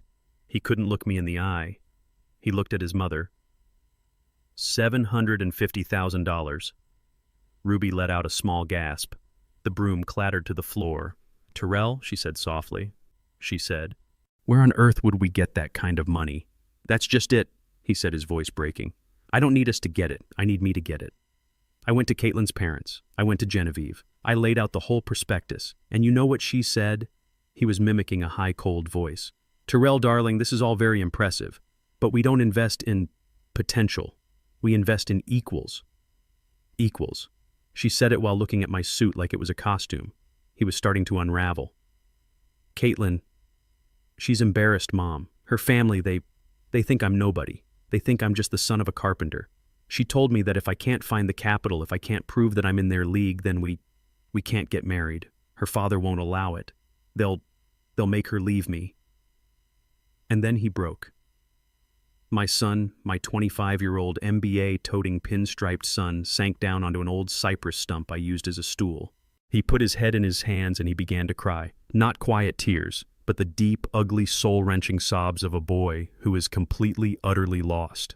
He was crying right there in my workshop, the smell of sawdust and varnish all around us, the same place he had cried when he was 8 and had fallen off his bicycle. "Dad," he choked out, his shoulders shaking. "I'm begging you, don't let me lose her. I know this is it. This is my one shot. If I can just get in, if I can just show them I'm one of them, I'll be set. I'll be real. They'll finally respect me." He was begging for his future, but he was also begging to erase his past. He was asking me to help him prove that he wasn't the son of a carpenter. Ruby walked over to him and put her hand on his head, her fingers stroking his hair, her face a mask of a mother's unbearable pain. She looked at me, her eyes wet. She didn't have to say a word. I knew what she was asking. I looked around the shop, my father's shop. The big, heavy bandsaw, the lathe I had used to turn the legs for Ruby's kitchen table, the sign above the door, Bishop & Son Woodworking, the sign I had been so proud to hang. This was not just a building, it was my father's legacy, it was my life's work, it was my identity, and it was worth about $750,000. Terrell looked up at me, his face streaked with tears, his eyes filled with a desperate, frantic plea. He was asking me to sell my past so he could buy his future. He was asking me to set my own legacy on fire just to keep him warm. He was asking for the ultimate sacrifice. And in that moment, looking at my wife's anguished face and my son's broken-hearted sobs, I knew with a certainty that felt like a death that I was going to do it. That night, our little house in Biddleville was suffocatingly quiet. Terrell had gone, leaving the scent of his expensive cologne and his desperate toxic ambition hanging in the air. Ruby and I sat at the kitchen table, the one I had built for her with my own hands from a single plank of cherry wood. We sat there for an hour, not speaking. The only sound was the hum of the old refrigerator. Finally, I broke the silence. My voice felt rough like old sandpaper. "He's asking me to sell my father's grave, Ruby," I whispered, staring at my gnarled hands on the tabletop. "Bishop & Son Woodworking. That sign, my father painted that sign. He cried the day he added the and son part. I was talking about more than just a building. I was talking about my entire life. I was talking about the smell of sawdust that I associated with my father's laugh. I was talking about the pride I felt in taking a raw piece of wood and giving it a new life, a purpose. It was the only thing I had ever known. It was who I was. He's asking me to sell my soul, I said, so he can buy his. Ruby didn't say anything for a long time. She just reached across the table and put her hand, her warm, familiar, life-worn hand, over mine. Her skin was soft. Her touch was my anchor. Elias, she finally said, her voice soft as brushed cotton but with a core of steel I had always relied on. I know what that shop means to you. I know it's your father. I know it's your history, but look at me. I lifted my eyes. Her gaze was clear, loving, and absolute. Our history, she said, her voice quiet but unwavering, is not in that building. It's not in the sawdust. It's not even in that sign. It's sitting right here at this table with his heart broken in two, terrified that he's not good enough. She squeezed my hand. Our legacy, Elias, it isn't wood. It isn't a business. It's him. It's our son. And he is lost. He is drowning in a world that is telling him he is worthless because he doesn't come from money. And that woman, that cold, grasping woman and her family, they are going to break him if we don't help. But to sell it, Ruby, I argued, my voice breaking, to just erase it for an idea, a startup. What if it fails? What if he loses it all? Then he loses it all, she said, her voice fierce, a fire I rarely saw. And he will still be our son, and we will still love him. But if we don't do this, if we let him fail now, if we let that woman's family break his spirit, we will lose him forever. He will be so full of shame and resentment he will never come back to us. She was right. I knew she was right. She had always been the heart of our family, and my workshop was just the bones. The heart was what mattered. She was asking me to choose between the past and the future, between my father's legacy and my son's life. I looked at her, my wife of 50 years, the woman who had stood by me through everything. She was not asking this for herself. She was asking this for her child. He will be building something, Elias, she said softly, just like you, just like your father. It's a different kind of building with numbers and ideas instead of wood, but he is your son. He needs his foundation. We have to be his foundation. I sat there looking at our joined hands on the cherry wood table I had built. I had built it to last forever. But she was right. A table is just a table. A son is a life. I covered her hand with mine. I took a deep, shuddering breath, and I let my father's legacy go. Okay, Ruby. I whispered the words, feeling like a betrayal of my own history. Okay, we'll do it. We'll sell the shop. It took less than a week to dismantle a lifetime. A commercial real estate broker, a man with a shark smile and no sentiment, came in, took some pictures, and stuck a for sale sign on the front of my father's building. It sold in 3 days. A developer bought it. He told me he was going to tear it down and build a high-end smoothie shop. The speed of it all was sickening. One day it was my life. The next it was just a piece of commercial real estate, a line item on a spreadsheet. The closing was at a sterile downtown law office, a place that smelled of old paper and stale coffee. Ruby and I sat on one side of a long, polished mahogany table. My old friend and lawyer Sam sat with us. On the other side sat the developer, his shark smile in place. We signed the papers. My hand, the same hand I had used to build 1,000 beautiful things, was now being used to sign away its own purpose. With each stroke of the pen, I felt a piece of my father and a piece of myself die. Ruby held my other hand under the table, her grip so tight her nails dug into my skin. She was my anchor. 2 days later, the money was in my account. $750,000. It was a meaningless, abstract number on a bank statement. It didn't look like my father's legacy. It just looked like a number. That same afternoon, Terrell came to the lawyer's office, not to the house. Sam had insisted we do this by the book. It was me, Terrell, and Sam. Ruby waited at home. She said she couldn't bear to watch. Terrell was vibrating with a new, slick confidence. He was wearing another new suit. He was no longer the crying boy in the workshop. He was an investor. "Dad," he said, clapping me on the shoulder, "you're doing it. You're really doing it." "Sit down, Terrell." Sam said, his voice flat. He was not a fan of this. Sam pushed 2 documents across the table. One was a cashier's check for $750,000. The other was a single-page document, a promissory note. "What's this?" Terrell asked, his eyes fixed on the check, his hand itching to grab it. That, Sam said, tapping the second document, is the contract. It's a promissory note. It states that your father is lending you $750,000 at a standard agreed-upon interest rate to be paid back over a term of 20 years. It's a loan, son, not a gift. Your father is liquidating his entire livelihood for you. This protects him. It protects your mother. Terrell's face fell. The eager, confident investor vanished, and for a second, the petulant boy returned. "A loan, Dad. You're making me sign. A loan." He looked at me, his eyes full of a sudden, sharp betrayal. He thought I was just giving it to him. He thought my father's legacy was a gift his to spend free and clear. I looked him dead in the eye. "You're a businessman now, right?" I said, my voice quiet. "This is how business is done. You're not a boy asking for an allowance. You're a man making an investment. So this is an investment. From my house to yours. You sign the note. You get the check. That's the deal." He looked from my face to the check, his jaw tightening. The greed in his eyes, the hunger for that money, and the new life it represented was stronger than his pride. He snatched up the pen. He signed his name at the bottom of the promissory note with a quick, angry scribble. Sam took the note, reviewed the signature, and put it into an envelope. Then, and only then, did he slide the cashier's check across the table. Terrell grabbed it. He stared at the number, and his entire demeanor changed. The anger was gone. The confidence was back. And then he produced tears. They welled up in his eyes, real tears of overwhelming relief and gratitude. He stood up and hugged me, his expensive suit pressed against my old flannel. "Thank you, Dad," he sobbed, his voice thick. "Thank you. I won't let you down. I'll pay you back. I'll pay you back double. I swear it." I hugged him back, but he felt like a stranger. He felt like a man I had just done a dirty deal with. I had sold my past for him, and he had signed it away like it was an inconvenience. I pushed him back gently, holding him by the shoulders. I looked him in the eye one last time as the man who was his father, not his banker. "I don't care about double, Terrell," I said, my voice low and final. "You just make your mother proud." I gave him a small shake. "And you never ever forget where you came from. You promise me that." "I promise, Dad," he said, the tears streaming down his face. "I'll never forget." I let him go.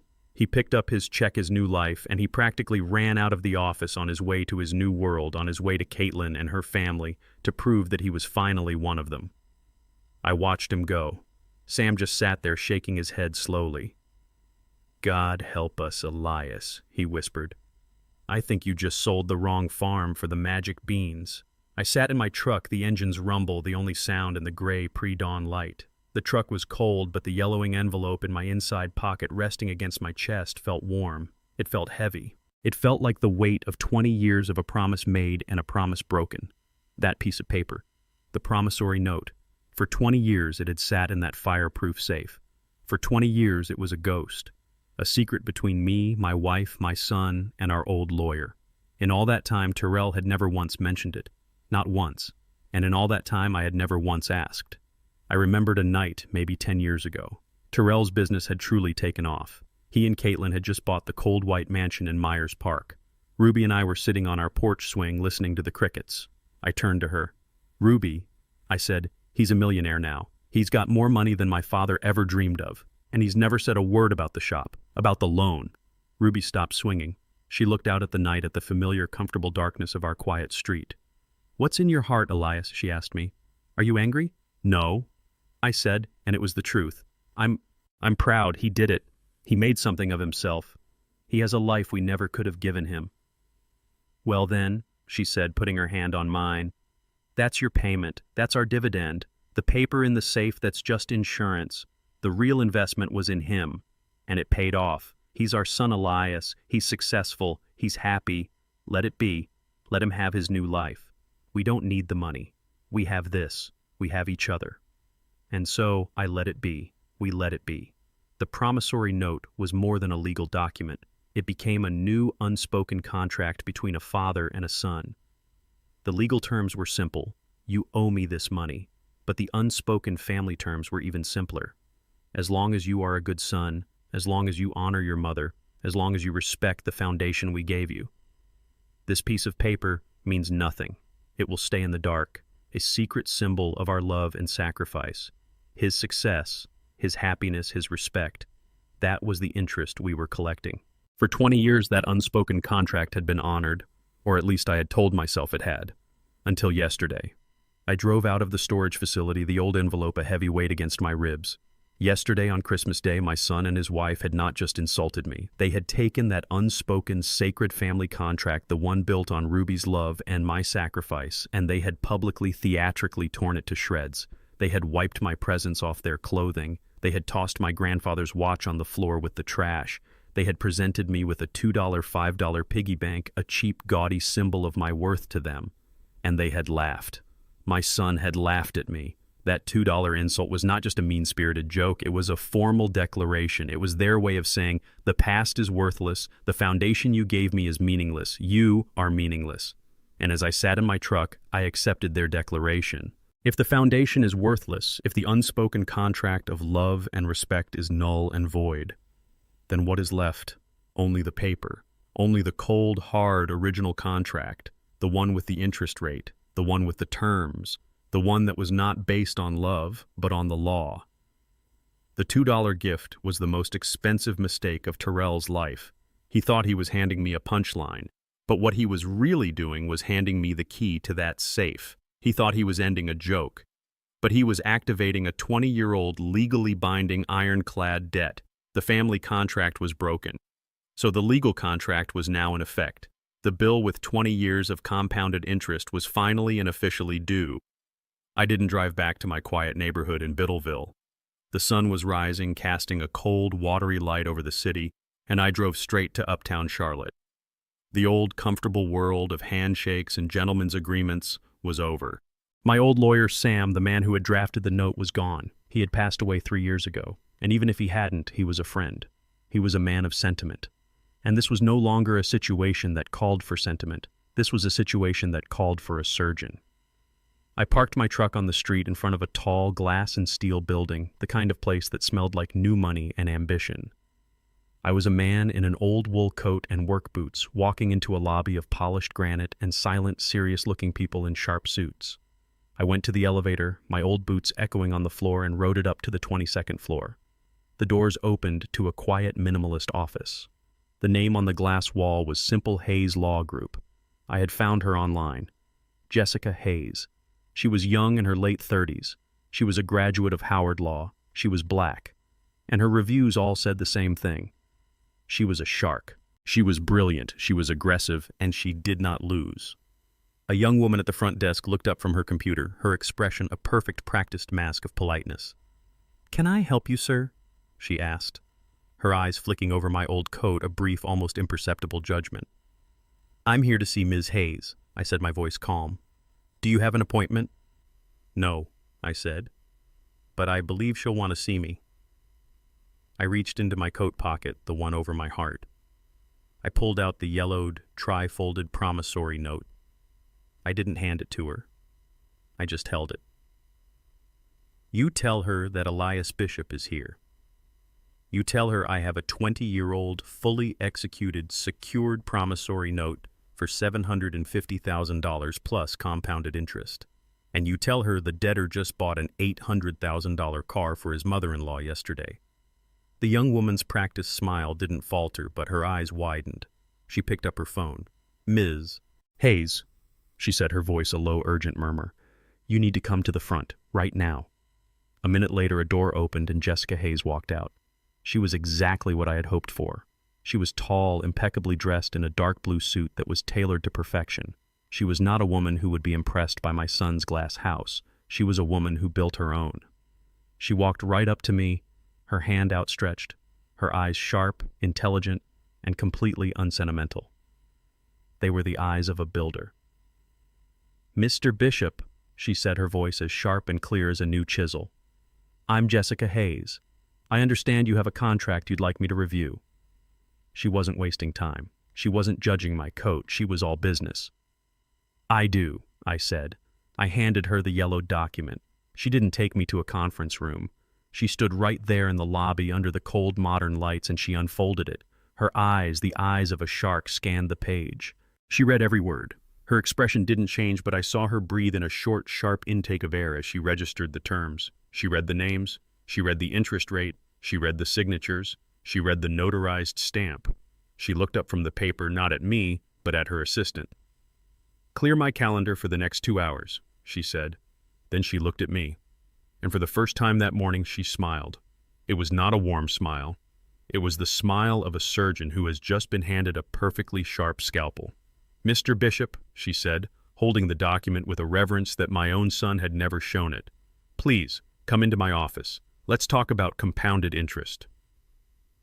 Jessica Hayes's office was not like my workshop. There was no smell of wood, no comfortable clutter, no history. It was a room on the 22nd floor, and one entire wall was a sheet of glass looking down on the city of Charlotte. The other walls were bare. Her desk was a single massive piece of black stone, and on it sat nothing but a large, sleek computer monitor and a keyboard. There were no pictures of family, no personal trinkets. It was the office of a person who saw the world as a series of problems to be solved or opponents to be defeated. She sat in a high-backed black leather chair, the yellowed promissory note spread out on the desk in front of her, a strange, ancient artifact in this hyper-modern room. I sat opposite her, my wool coat still on my hands resting on my knees. I was a piece of old carved wood in a room made of steel and glass. She read the document a second time and then a third. Her sharp, intelligent eyes missed nothing. She read the names, the dates, the amount. She read the fine print. I saw her lips curve into a small, almost imperceptible smile of professional admiration. "Your lawyer, this Sam," she said without looking up. "He was good, very good. He was a good man," I said. "He was a smart man," she corrected, tapping the page with a long manicured finger. "He didn't just make this a simple IOU, he made it a secured note collateralized against, well, at the time, your son's future assets. It's beautifully vague and legally ironclad. And this interest clause? It's a work of art, not a flat rate. He tied it to a standard plus a point. Very, very smart." She finally looked up at me, her gaze direct and unsettlingly clear. "Mr. Bishop," she said, "this isn't a note. It's a fortress. In 20 years of practice, I have rarely seen a personal loan document this tight, this protected."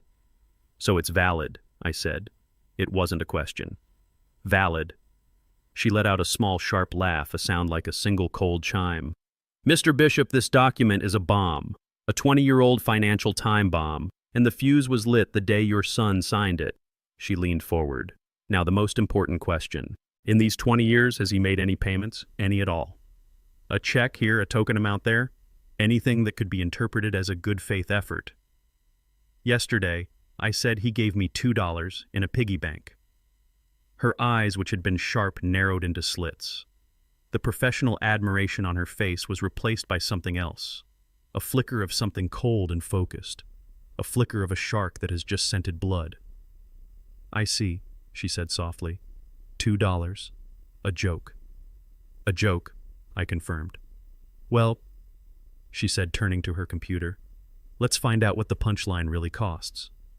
She opened a program on her massive screen. It was a financial calculator, a wall of complex-looking fields and numbers. "Okay," she said more to herself than to me. "Let's run the numbers. Principal $750,000, 0 cents. Her fingers flew across the keyboard, a quiet, rapid clicking. "Date of origin, 20 years ago. Let's put in the exact date from the contract." She paused, looking at the note again. "The interest. He tied it to the prime rate plus 2% compounded annually, or a flat 7%, whichever was greater. We'll be conservative. We will stick to the 7% compounded annually for 20 years. I sat there perfectly still. I watched her fingers move. I was not thinking about the money. I was thinking about Ruby. I was thinking about her sitting at our cherry wood table, her hand on mine, her voice full of a mother's desperate, hopeful love. "He is our son Elias. He needs his foundation. I had given him the foundation, and he had taken it and built his cold white museum, and then he had laughed at me for being the carpenter." "The power of compounding, Mr. Bishop," Ms. Hayes murmured, her eyes fixed on the screen. "It's a beautiful, brutal thing. For the first 5 years, it's just a little stream. But after 10 years, the stream becomes a river. And after 20... She let the sentence hang in the air. She was watching the numbers grow. Year 1, year 5, year 10. The non-payment clause is clear. A single missed payment constitutes default, which triggers the full immediate acceleration of the entire amount, including all accrued interest. He's been in default for 19 years. She stopped typing. She was just staring at the screen. I couldn't see it from my angle, but I saw her expression. I saw her raise her eyebrows, a single slow, impressed gesture. She let out a low whistle. "Mr. Bishop," she said, her voice full of a new profound respect. "Your son didn't just forget about a small family loan. He ignored a ticking financial bomb." She turned her head slowly and looked at me.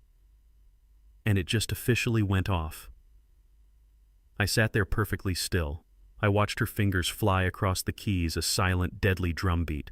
She was a surgeon in her operating theater, and my son's entire fragile, glass-walled life was on her table. I did not feel nervous. I did not feel excited. I felt the way I used to feel in my workshop when I was about to make the final critical cut on a difficult piece of wood.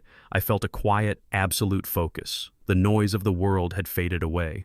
There was only the click, click, click of the keyboard and the steady, patient beating of my own heart. The clicking stopped. Ms. Hayes did not speak for a long time. She just stared at the screen, her head tilted slightly as if admiring a work of art. I could not see the numbers, but I could see the reflection of them glowing in her glasses. She let out a long, slow breath, a sound of pure professional appreciation. It was the sound of an artist recognizing the work of a master. In this case, the art was the brutal, beautiful power of compounded interest. "Well," she finally said, her voice soft, almost reverent, "Mr. Bishop, your old friend Sam, he didn't just build you a fortress, he built you a cannon, and it's been loading itself every day for 20 years. She swiveled the massive monitor on its silent arm, turning it to face me. The screen was stark white, and the number was in a bold black font at the bottom of a long column of calculations. It was a number so large it looked unreal. It looked like a telephone number. I stared at it. I was a man who had spent his life with a tape measure, a man who understood the value of an inch of a dollar, of a single hour of hard work. And this number was a different language.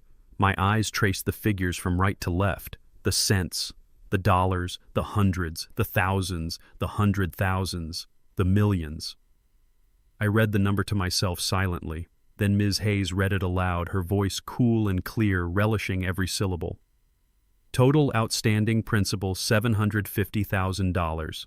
Total accrued and compounded interest over 20 years of default, $2,145,700 and 34 cents. She let the two figures hang in the air separate before she delivered the final killing blow. "Your total demand, Mr. Bishop," she said, "is $2,895,700 and 34 cents. $2,895, $700, 34. I thought of the two crumpled $1 bills in my pocket. I thought of the $800,000 car. I thought of the pink ceramic pig. $2. $2.9 million. My son had laughed at $2. He had bragged about 800,000. And all along this number, this massive, silent, patient number had been sitting in the dark, in a fireproof safe, waiting, growing, breeding in the darkness of his disrespect. "It's a staggering figure," Ms. Hayes said, her voice pulling me from my thoughts. She turned the monitor back to herself. "A beautiful, staggering figure. Now, for the purposes of the demand letter, it's often cleaner to, shall we say, round it up. We could make the demand for a flat 2.9 million, or even just 3 million. It sounds more intentional." She was looking at me, a sharp, questioning gaze. She was testing me. She was trying to see if I was an emotional old man looking for a big, scary number to wave at his son, or if I was something else. I looked past her, out the glass wall at the city below. I thought of my workshop. When you're building a cabinet, when you're joining two pieces of wood, you don't round it up. You don't get close. You are precise. You are exact. A 64th of an inch is the difference between a perfect joint and a piece of trash. A sloppy cut is a sign of a sloppy mind. I turned my gaze back to her. My answer was quiet, but it was as hard and as final as the black stone of her desk. "No," I said. "We don't round it. We demand every cent." Her smile returned, that cold, brilliant surgeon's smile. She understood. 34 cents, she said, nodding. I like it. It's not emotional. It's not a negotiation. It's an invoice, I said. It's the exact price. He gave me his calculation of my worth.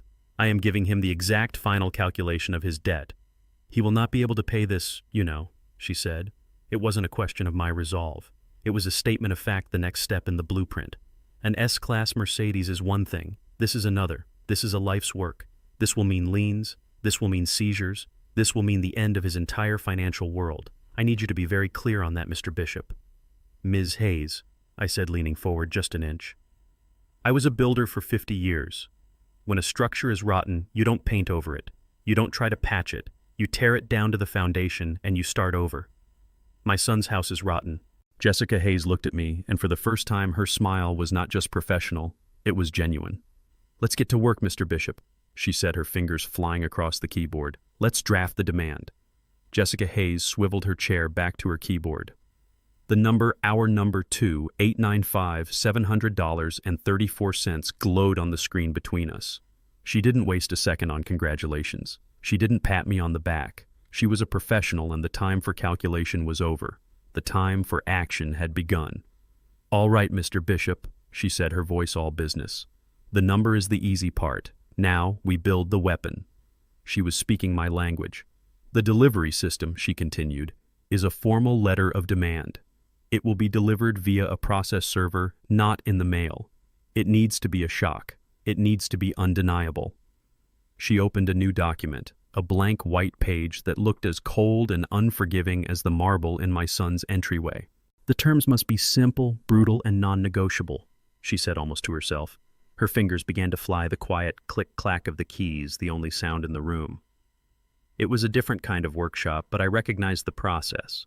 I recognized the focus of a master at their craft. I planed wood. She planed words, shaving them down until all that was left was the hard, sharp edge of the law. We will state the facts, she murmured. 1. The existence of the executed promissory note dated 20 years ago. We will attach a certified copy, of course. 2. The principal amount of $750,000. 3.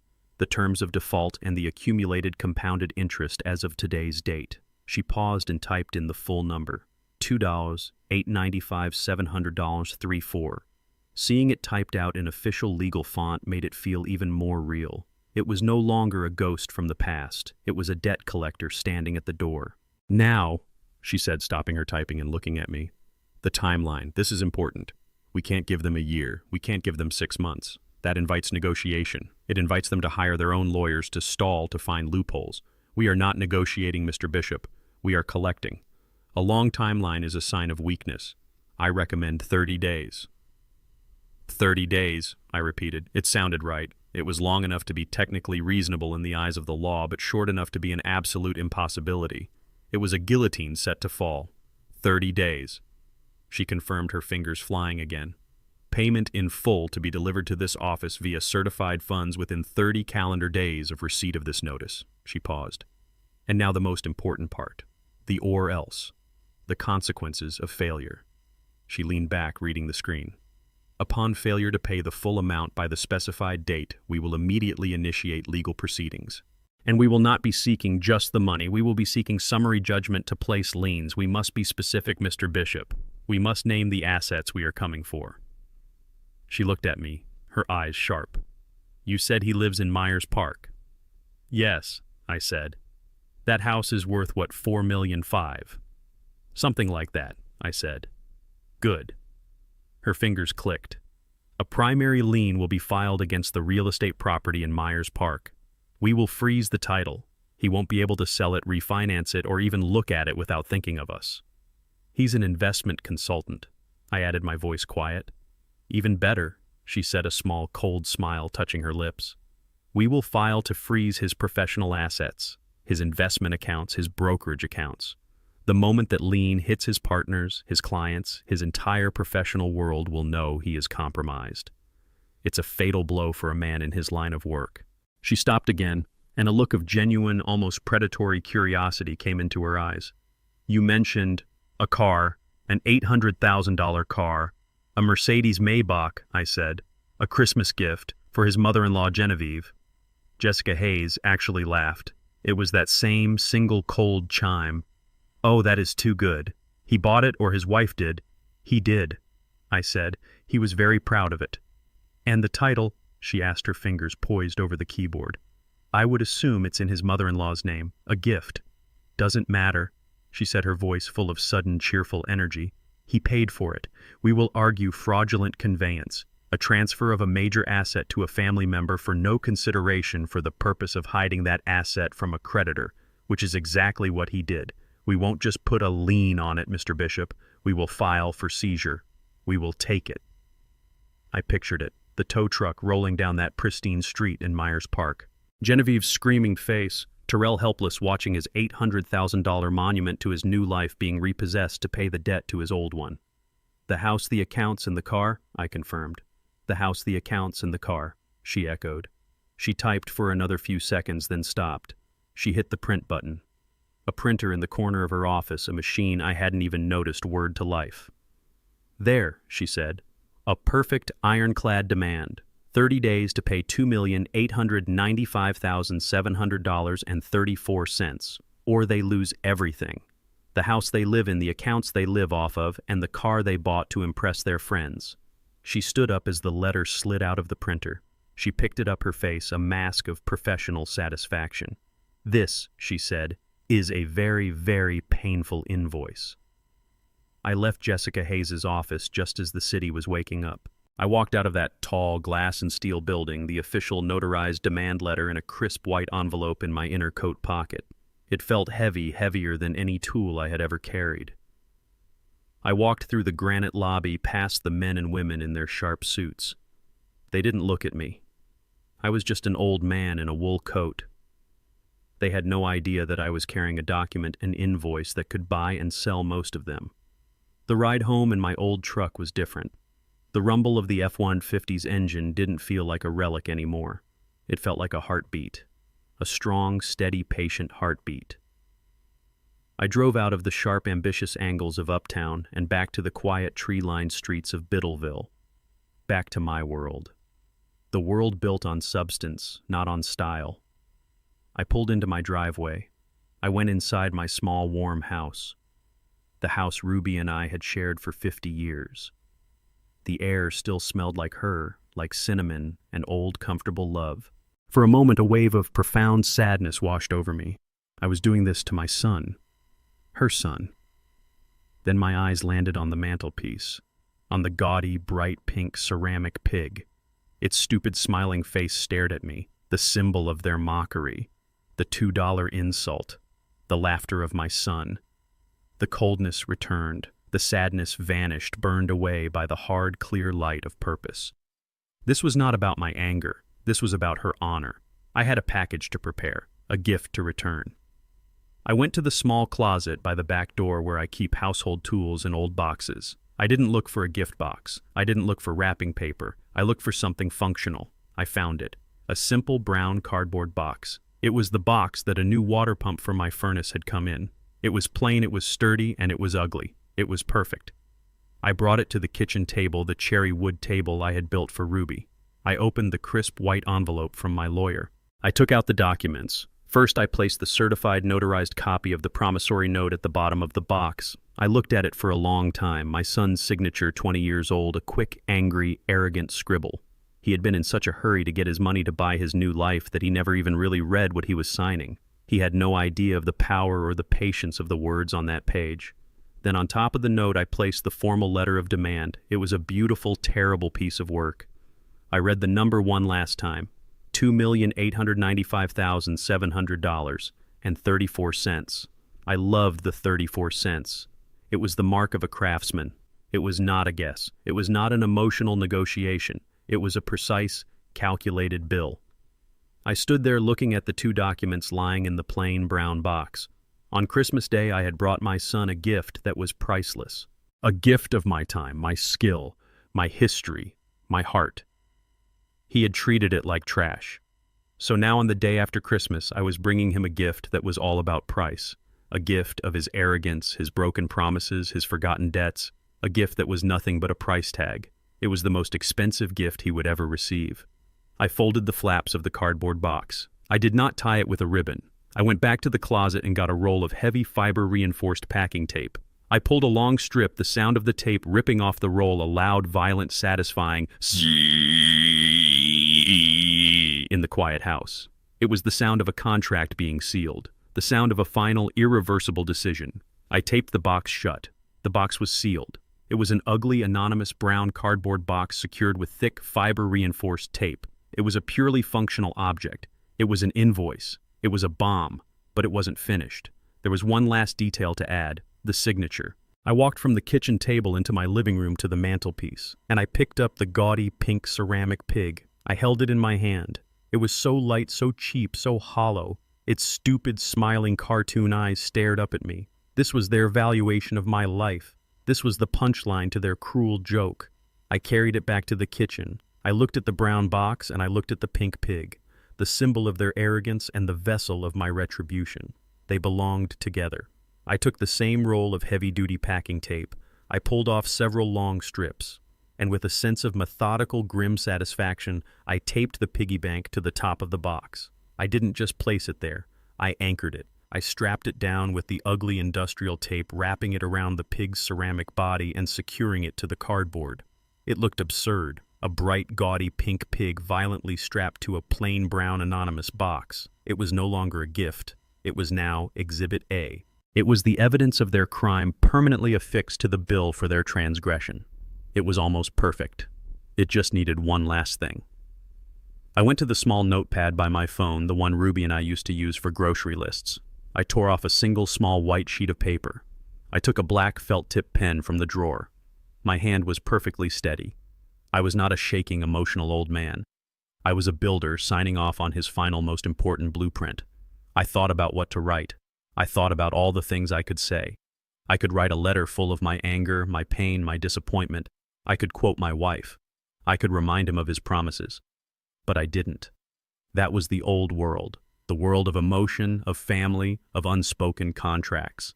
This was the new world, the world of lawyers and invoices and cold, hard numbers. So I wrote a note that was as simple and as brutal as the demand letter inside. In my clear, neat block printing, I wrote 2 short sentences. "I'm returning this," I wrote. "You're going to need it for the first payment on the invoice inside." I folded the small piece of paper once. I got one more piece of tape, and I taped the note directly onto the pig's stupid, smiling face covering its eyes. I stood back and looked at my work.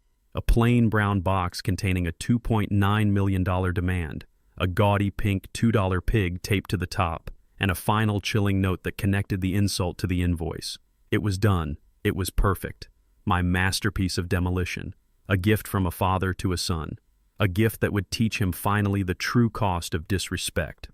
I picked up the box. It was heavy, not with paper, but with justice. I drove back to Myers Park. It was just after 10 in the morning the day after Christmas. The world was back to its normal gray post-holiday business. This drive was different. Yesterday I had been an invited guest, a hopeful father carrying a piece of his heart carved from cedar. Today I was a process server. I was an executor. I was a man who had come to collect. The brown cardboard box sat on the passenger seat in the exact spot where the pink pig had sat on the ride home. But this box was not light. It was heavy. It was heavy with the weight of 20 years of compounded interest, heavy with the weight of a broken promise, heavy with the weight of my wife's disrespected memory. I didn't feel nervous. I didn't feel angry. I felt like I was going to work. I was a carpenter who had been called to inspect a rotten foundation, and I had my tools in the box. I pulled my old F-150 onto their silent, perfect street. The house was just as cold and arrogant as it had been yesterday, a monument of white stone and glass. I saw no sign of life. The $800,000 Mercedes was not in the driveway.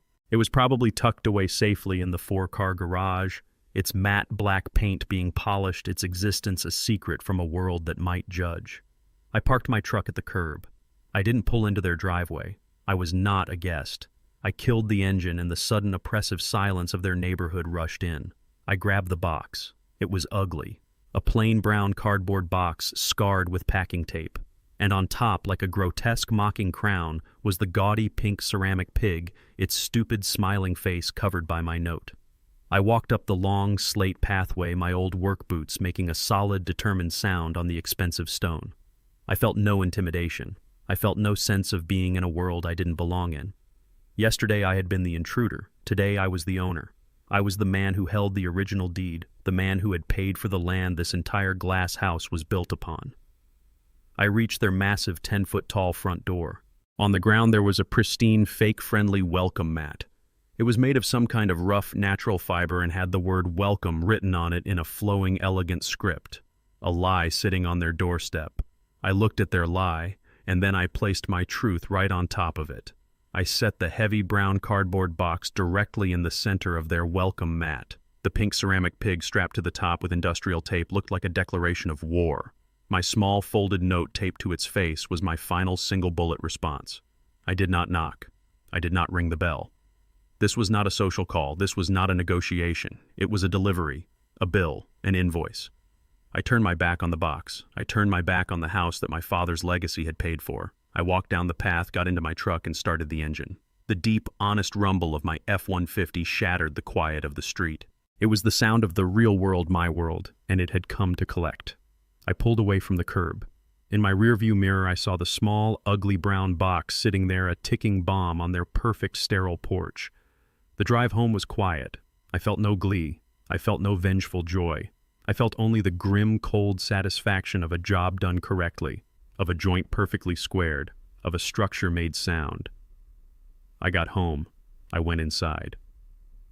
The house was quiet. I made myself a pot of coffee, the good strong kind Ruby used to like. I sat in my armchair and I drank it slowly. I sat there for an hour. 2 hours. I just sat and I thought. I thought about Ruby. I thought about my father. I thought about the boy who had cried in my workshop. Finally, I stood up. I walked over to the small table by my chair where my simple flip phone had been charging dark and silent all night. I picked it up. My hand was steady. I held down the power button. The screen flickered to life. And then the phone began to vibrate. It didn't just beep, it jumped in my hand, a frantic, angry, desperate buzzing as if it were having a seizure. A flood of notifications delayed for 12 hours came pouring in. 10 missed calls from Terrell. 15 text messages. I stood there, and one by one I read them. Dad, where'd you go? Are you okay? Dad, please pick up, you're scaring us. That was just a joke, Dad. Caitlin was just kidding around, it was a joke. Dad, I'm sorry if your feelings are hurt, but you're overreacting. Caitlin feels terrible about it. Dad, for God's sake, just call me so I know you didn't crash your truck. I read every single one. The lies, the gaslighting, the pathetic, self-serving, transparent attempts to manage me. He wasn't scared for me. He was scared of my silence. He was annoyed that I had ruined their perfect, cruel Christmas. He wasn't apologizing for the insult. He was apologizing that I had been offended by it. I read all 15 messages, and I felt nothing. The last dying ember of a father's love had finally gone cold. I scrolled to his name in my contact list. Terrell, my son. I looked at the name, then I pressed the options button. I scrolled down the list. Call. Send message. Edit. And at the bottom of the list a word I had never used. Block. I pressed the button. Block this caller, the phone asked. My thumb pressed yes. A final digital click. The last bridge. Burned. The last line. Cut. I put the phone in my pocket. I went back to my armchair, and I waited for the screaming to begin. I imagined she would have slept late. The day after Christmas. The day after her great triumph. She would have woken up in her massive cold bedroom, the sheets probably worth more than my truck, and she would have felt victorious. She had put the old man in his place. She had her $800,000 car. Her world was secure. She would have put on an expensive silk robe, the same cream color as her dress, and gone downstairs to her white, sterile kitchen to have her coffee, her eyes probably scanning her phone, looking at the videos her friends had posted of her perfect Christmas. Sometime around 11, she would have heard the chime of her own doorbell, a delivery, probably another expensive gift from one of her wealthy friends. She would have glided to the massive front door, her face arranged in a pleasant, bored expression, ready to accept another offering. And then she would have opened the door. There was no delivery man. There was just a box. My box. An ugly brown cardboard box sitting on her perfect welcome mat. Her first reaction would have been annoyance. A delivery person had just left a package without ringing. How lazy. And then she would have seen it. Her eyes would have focused on the object violently strapped to the top with ugly industrial-strength packing tape. The gaudy, bright pink ceramic pig. The same pig from yesterday. Her punchline. Her trophy of humiliation. I can see the look on her face. A sneer of pure, unadulterated disgust. "Oh, for God's sake," she would have muttered, her voice dripping with contempt. "What now?" She would have thought I had come back tail between my legs to return her joke in some pathetic, passive-aggressive display. She would have rolled her eyes, her perfect manicured world momentarily soiled by this piece of trash. "More of his old country junk?"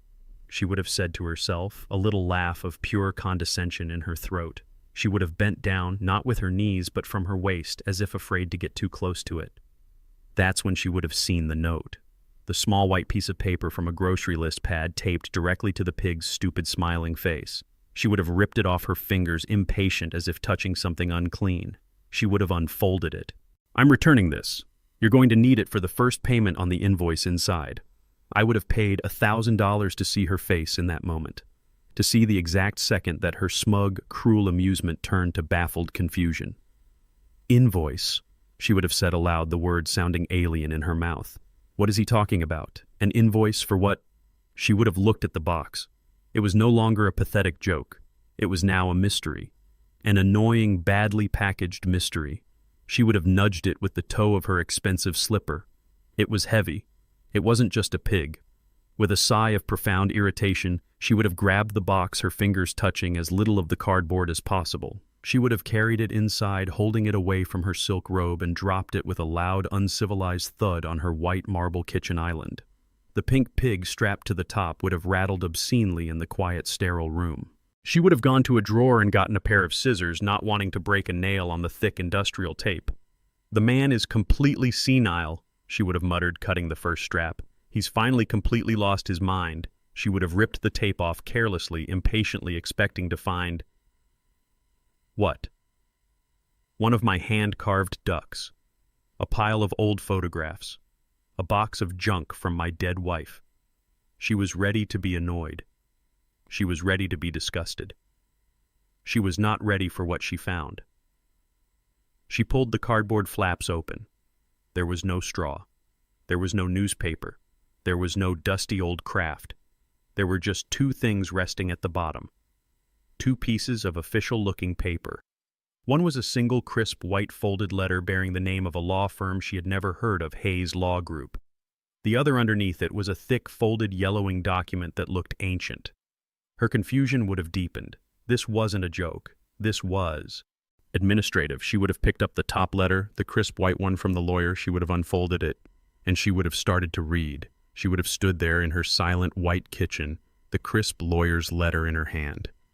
The gaudy pink pig, strapped to the ugly brown box, sat on her marble island like a bad omen. She would have read the first line. "Dear Mr. and Mrs. Terrell Bishop." Her first reaction would have been a sneer. A legal letter. How quaint. How poor. She would have thought I had scraped together a few $100s to hire some bottom-feeding lawyer from a strip mall to write a cease-and-desist letter. She would have been annoyed, but also a little amused. It was so pathetic. She would have pictured me in my old wool coat sitting in a tacky, wood-paneled office complaining about my hurt feelings. She would have scanned the first paragraph, her eyes accustomed to reading designer labels and stock reports, skimming over the dense legal text. But then certain words would have snagged on her consciousness, words from her own world, words that didn't belong in a letter from my world. Formal demand for immediate payment. Breach of contract. Legally binding promissory note. Promissory note? She would have whispered, her voice a sound of pure arrogant confusion. "What is this, a scam?" She would have laughed, a short, sharp barking sound. A scam. Of course. The senile old man had been taken in by some con artist. He was trying to extort them. This was not just pathetic. It was sad. And then her eyes would have landed on the number. It would have been sitting in the center of the page, a long, terrifying, and incredibly specific string of digits standing apart from the text. $2, $895, $700.34. She would have stared at it. The laughter would have died in her throat, replaced by a sudden cold silence. The number was wrong. It was impossible. It was a number from her world. It was the price of a house, of a portfolio, of a life. It was not a number that had any connection to Elias Bishop. It was a typo. It had to be. But it was so specific. Down to the 34 cents, her heart, which had been beating with a slow, smug, contemptuous rhythm, would have given a single hard, painful thud in her chest. This was not a joke. This was not a typo. This number was real. It was an invoice. "What is this?" she would have said again, her voice no longer amused but a low, strained whisper. "What kind of sick, senile joke is this?" Her eyes, now frantic, would have darted back to the box. The other document. The old, yellowing, folded piece of paper. Her hands, suddenly not quite steady, would have reached for it. She would have unfolded it. It was old. It was clearly, authentically 20 years old. The paper was heavy, the ink slightly faded, and it was covered in legal text. She would have scanned it, her eyes racing, her mind a high-speed calculator, desperately trying to make the equation make sense. She saw the names. Lender Elias Bishop. Borrower Terrell Bishop. She saw the date. 20 years ago, right before their wedding. The time when Terrell had been so desperate, so worried about her father's approval. The time he had suddenly, miraculously come into that small inheritance from a distant relative. Her breath would have hitched. She saw the principal amount. $750,000. $750,000. And then she would have seen the clause. The beautiful, brutal, ironclad clause written by my old friend Sam. The clause about compounded interest. The clause about default. She would have looked at the legal letter. She would have looked at the old, yellowed contract. She would have looked at the $2 and $895 to $700.34. And the pieces, the impossible, monstrous, terrifying pieces, would have begun to slam into place. The $750,000, the $2.9 million, the inheritance, the loan, the laughing, weeping boy in my workshop, the man who bought an $800,000 car, the entire glittering 20-year-long lie of her marriage, of her husband, of her very life, was sitting in front of her in a plain brown box with a $2 pink pig strapped to the top. The blood would have rushed from her face. The room, her perfect white sterile kitchen, would have started to spin. The number on the page was not just a number, it was a wrecking ball, and it was swinging full speed at the glass house she lived in. She could not process it. She could not accept it. This was a nightmare. This was a mistake. This was a lie. She needed the one person who could make it make sense, the person she controlled, the person who was her accomplice. She would have staggered back from the island, her hand over her mouth, a single sharp, involuntary sound escaping her throat. It was not a sound of anger. It was a sound of pure, undiluted animal terror. "Terrell!" She would have shrieked, her voice a raw, ragged sound echoing off the cold marble and glass. "Terrell, get down here! Get down here right now!" I can picture him, my son Terrell. He would have been upstairs in his home office, a room probably as large as my entire living room, maybe staring at a stock ticker, feeling proud, feeling successful, feeling for all the world like a king. And then he would have heard it. The sound that did not belong in his perfect, quiet marble and glass world. His wife's scream, not a sound of anger or frustration, but a raw, ragged animal sound of pure, undiluted terror. He would have bolted from his chair. He would have run to the top of the grand, sweeping staircase, his heart pounding, his mind racing. Burglars of fire. He would have seen her, standing in the middle of the vast white entryway, her back to him. She was holding 2 pieces of paper. She was trembling. "Caitlin," he would have called out, his voice echoing in the sterile space. "What is it? What's wrong?" She would have turned around then slowly. Her face, her perfectly composed, beautiful, controlled face, was a mask he had never seen before. It was chalk white. Her eyes were wide and wild. Her expensive silk robe was disheveled. She looked insane.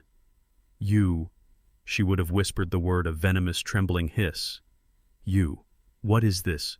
She held up the papers, her hand shaking so violently she could barely keep them straight. "Tell me this is a joke. Tell me this is some sick, senile prank your father is playing." He would have walked down the stairs, his confusion turning to annoyance. "What are you talking about? What's that?" "He left this," she said, her voice rising, pointing to the ugly brown box and the pink pig on her kitchen island. "He left this and this letter." Terrell would have walked over, still annoyed, still confused. He would have taken the papers from her shaking hand. He would have looked at the letterhead first, Hayes Law Group. He didn't know the name. He would have started to read. He would have seen the numbers, the $2.9 million, and he would have let out a small, scoffing laugh. "This is absurd," he'd have said. "It's a scam. The old man got scammed, and now he's trying to..." And then he would have seen the second document, the paper underneath, the yellowed, folded 20-year-old piece of paper. The blood would not have just drained from his face. It would have evaporated. I can see it. I can see the color vanishing, leaving behind a waxy grayish pallor. His knees would have buckled. He wouldn't have fallen, but he would have stumbled, reaching out to the grand staircase to steady himself, and he would have slid down, landing heavily on the cold marble steps. He knew. In one single horrifying instant, he knew. He remembered. The workshop, the tears, his mother's face, his own angry, arrogant signature on a piece of paper he had never read and had forced himself to forget. The check for $750,000. His father's voice, "You never ever forget where you came from." He had forgotten, and the past had just kicked down his 10-foot-tall front door. "What is it, Terrell?" Caitlin's voice was no longer a shriek. It was a low, deadly, cold whisper. She was standing over him where he sat crumpled on the stairs. "You know what this is, don't you? Tell me."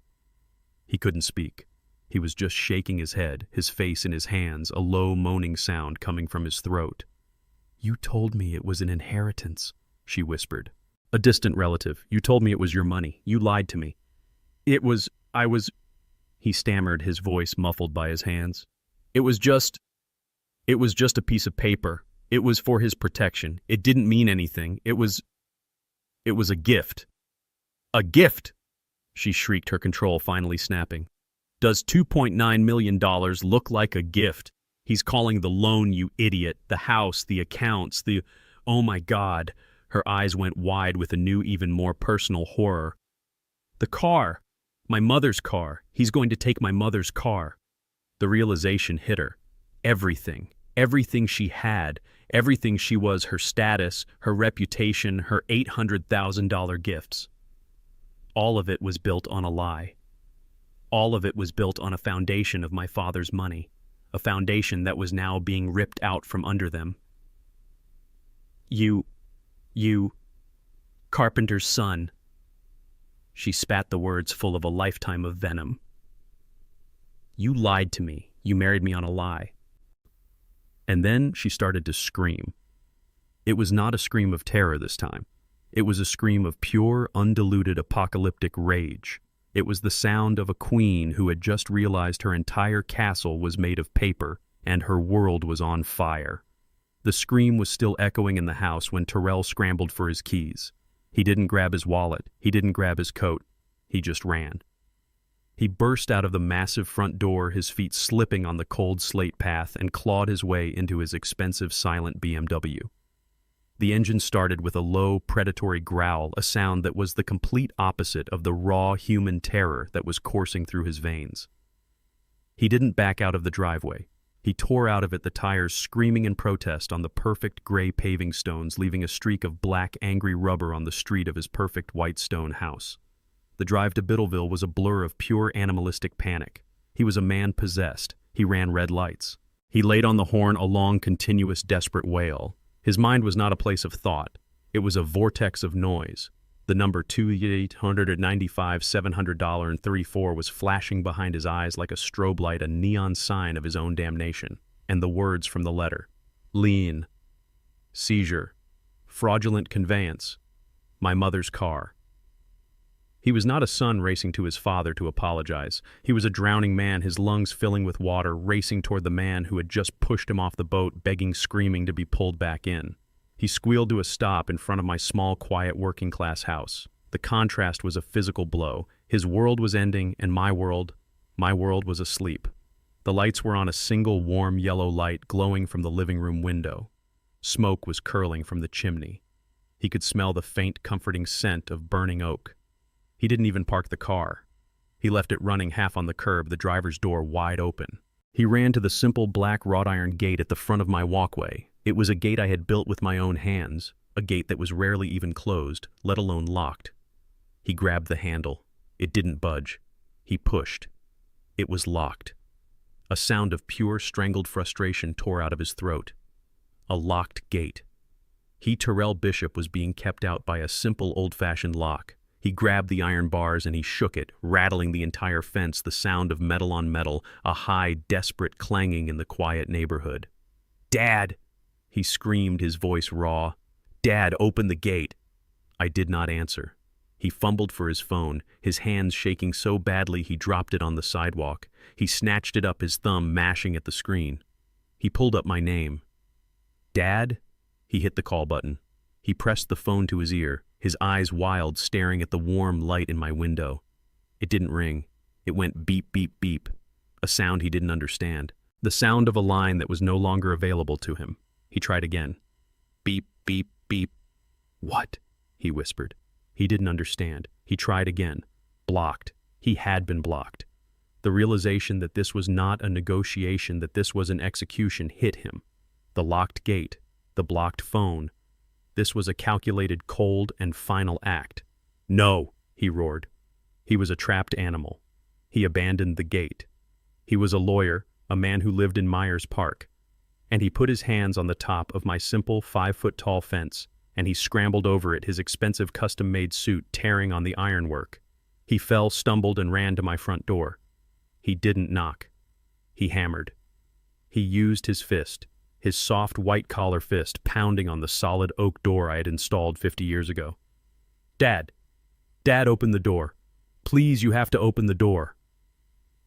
I was inside. I was sitting in my armchair, the one that used to be Ruby's.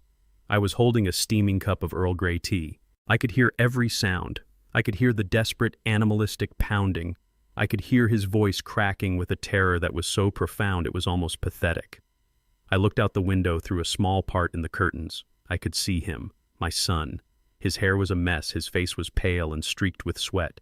He was a man completely, utterly broken. "Dad, please!" he screamed, his voice shredding. "It was a joke, a stupid, stupid joke. I'm sorry, okay? Just talk to me. This is a mistake, you can't do this. You'll ruin me. You'll ruin us." I took a slow, deliberate sip of my tea. The bergamot was fragrant, the tea was hot, the steam warmed my face. "Dad!" he shrieked, his voice now a desperate plea. He was sliding down the door, his energy gone. "Please, Papa, just talk to me. I didn't know, I didn't remember. I'm sorry. I'm so sorry." I heard the sound of his body, a heavy slump against the outside of the door. I heard the sound of a man, my son, weeping. I looked out the window. I watched as my neighbor's porch light came on, curious about the millionaire in the torn suit crying on my doorstep. I took another sip of tea. I did not move. I did not answer. The lesson was in progress. While my son was collapsing on my front porch, a different kind of execution was taking place back in that cold white mansion. Caitlin, left alone with the evidence of her life's lie, would have been pacing the marble floor, her mind a whirlwind of terror and rage. Her husband, her weak, pathetic carpenter's son husband, had not only ruined her, but he had run away, leaving her to face the fire alone. Her hysteria needed an outlet. She needed her mother. She would have snatched her phone and dialed Genevieve, her fingers slipping on the glass screen, her breath coming in short, ragged sobs. "Mother," she would have shrieked the moment the call connected. "Mother, you have to help me. Terrell. It's all a lie." Genevieve's calm, aristocratic voice would have come down the line. "Caitlin, darling, what are you talking about? You're hysterical. Slow down." "I can't slow down." Caitlin would have screamed, tears of pure, unadulterated rage now streaming down her face. "He's not who he said he was. His father, his carpenter father, he's not just some old poor relative. He's the bank. He's been lying to us. He lied to you. Caitlin, you are making no sense. He's ruined us," she'd sob. "He took $750,000 from his father 20 years ago. He told me it was an inheritance. An inheritance. And now the father is calling the loan, with interest. $2.9 million, mother, 2.9. There would have been a sharp, cold silence on the other end of the line. Genevieve's mind, a cold, sharp calculator, would have instantly understood the implications. The number, the lie, the source of the money. "What did you just say?" Genevieve's voice would have been dangerously quiet. "He borrowed it from him." "Yes." Caitlin wept. And now he's taking everything. The house, the accounts, and what? The car, Mother, Caitlin choked out.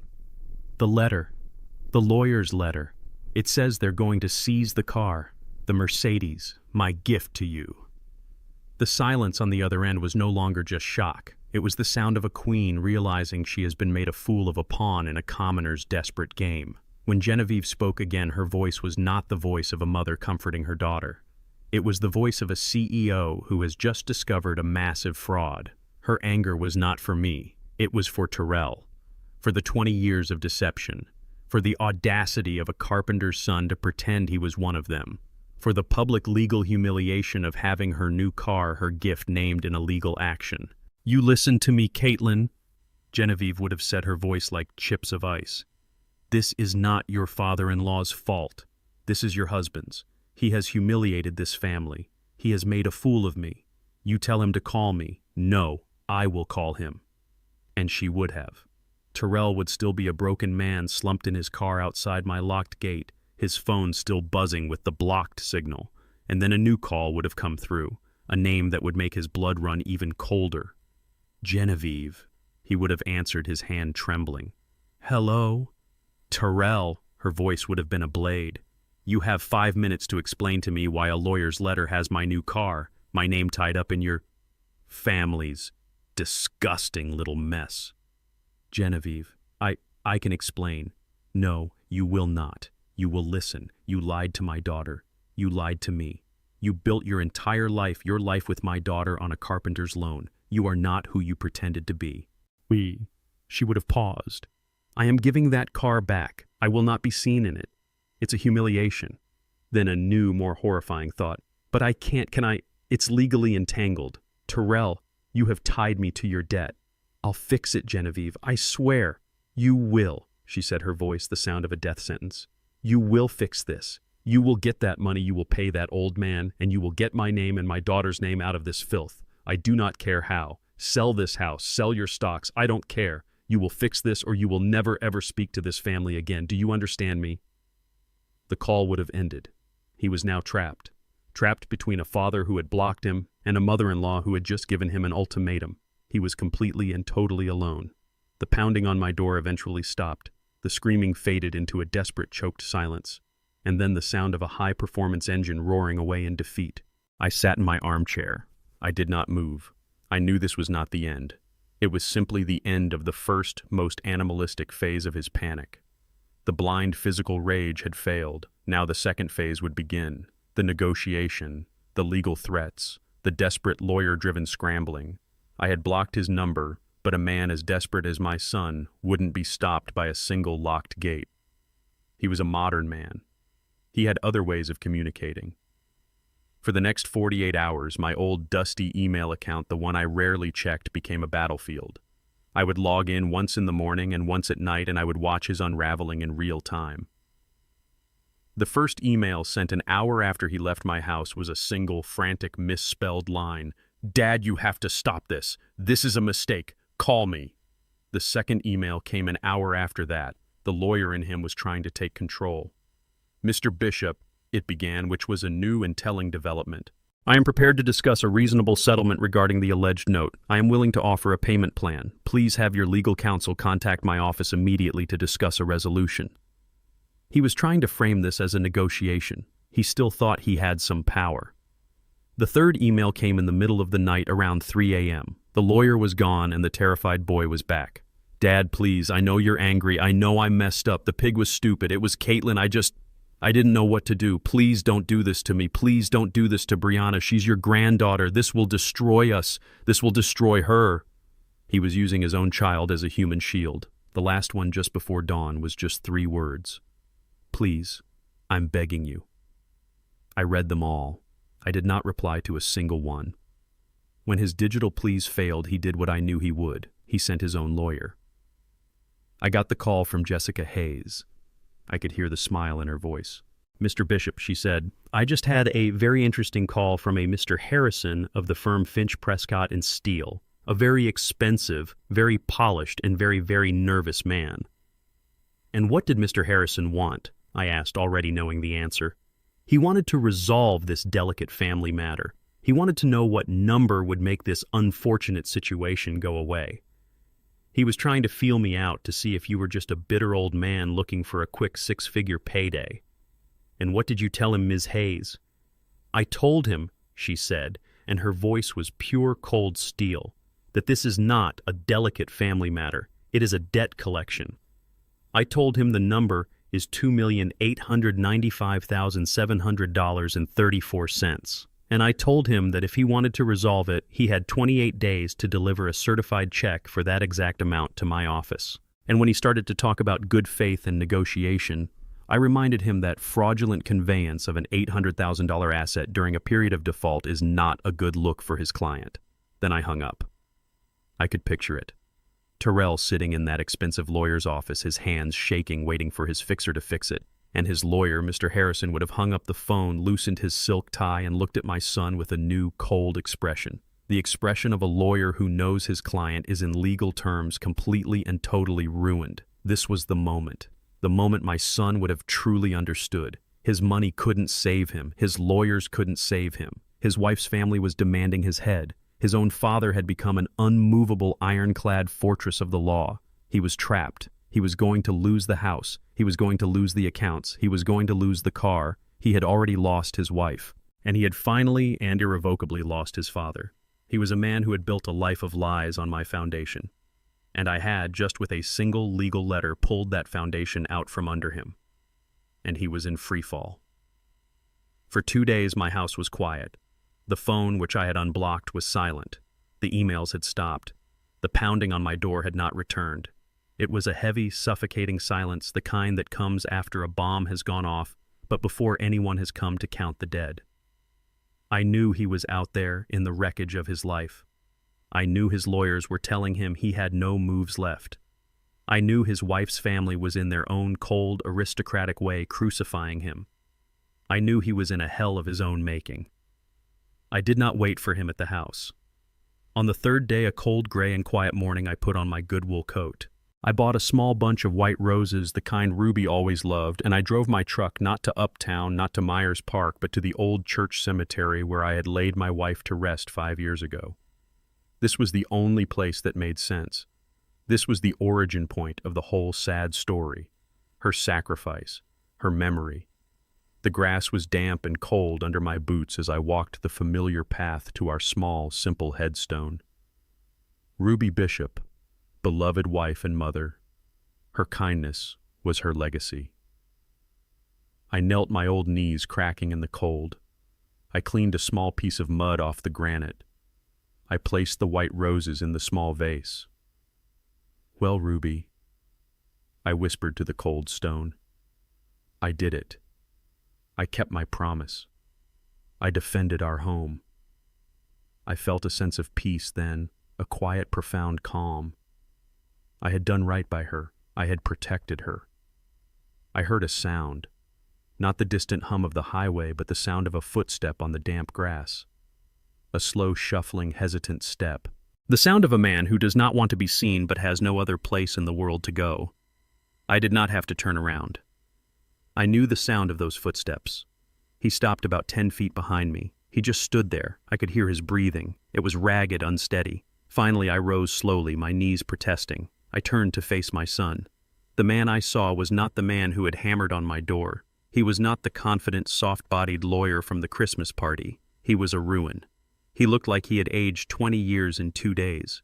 He was wearing the same expensive suit he had been wearing when he'd climbed my fence, but now it was hopelessly wrinkled, stained with mud at the knees, the tear in the fabric a gaping, ugly wound. He hadn't shaven.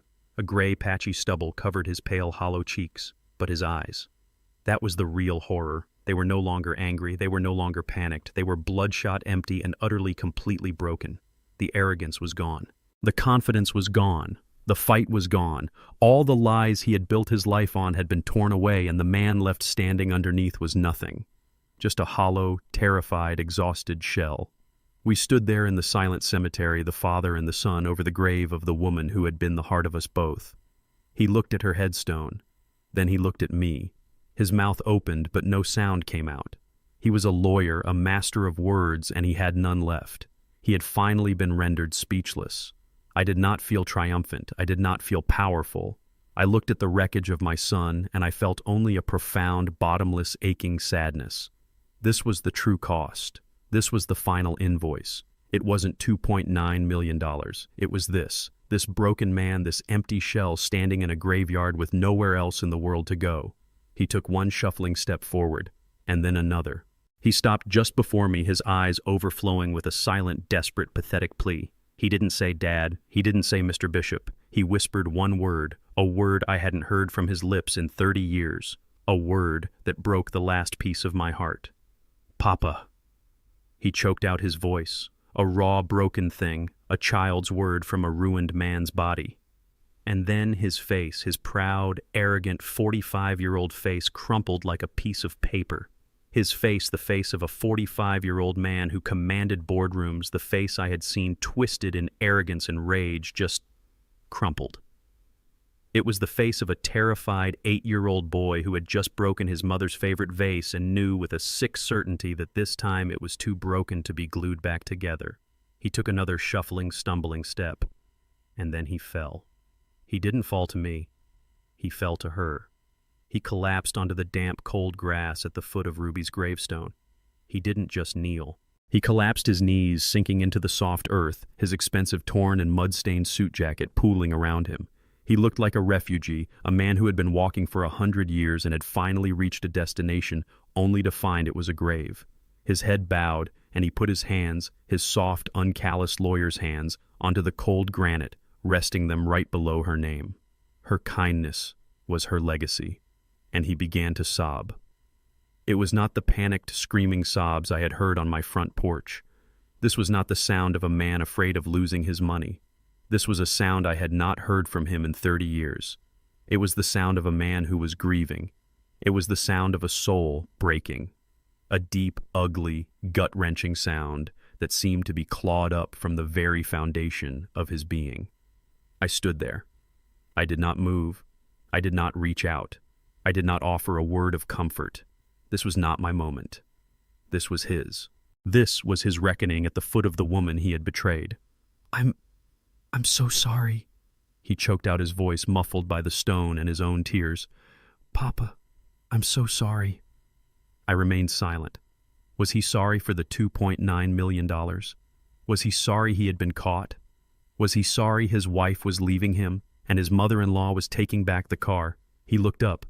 Then his face a ruin streaked with tears and dirt. He looked at me, his eyes overflowing with a truth that was more painful than any lie. Not the money, he gasped as if reading my mind. I mean, yes, that too, but that's not it. He struggled for breath. The pig, he whispered the word, a fresh stab of shame. The piggy bank, the $2, I laughed. I stood there and I laughed. He was confessing the true sin.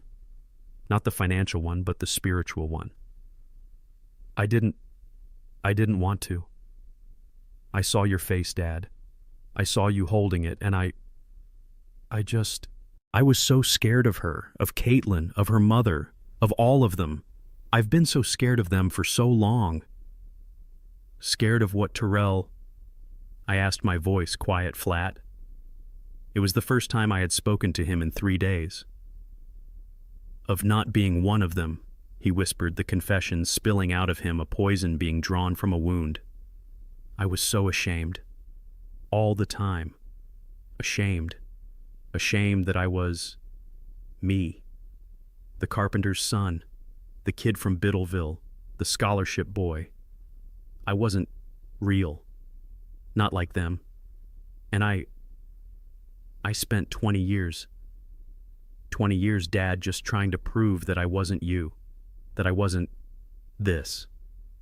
He gestured vaguely at me at the grave, at our whole world. I thought if I just bought enough, he cried, if I made enough, if I gave them a car that was so big and so expensive that it was more than... His voice broke. More than the workshop I sold to give you your start. I finished for him, my voice just as quiet. His head snapped up. I didn't even see it, he choked out. I didn't I didn't even think about it, not until I saw that piece of paper, the note. He turned his desperate gaze back to Ruby's headstone. Her legacy, he whispered, reading the words. It was her legacy, wasn't it, the shop? It was her sacrifice, too. She begged you to do it. For me.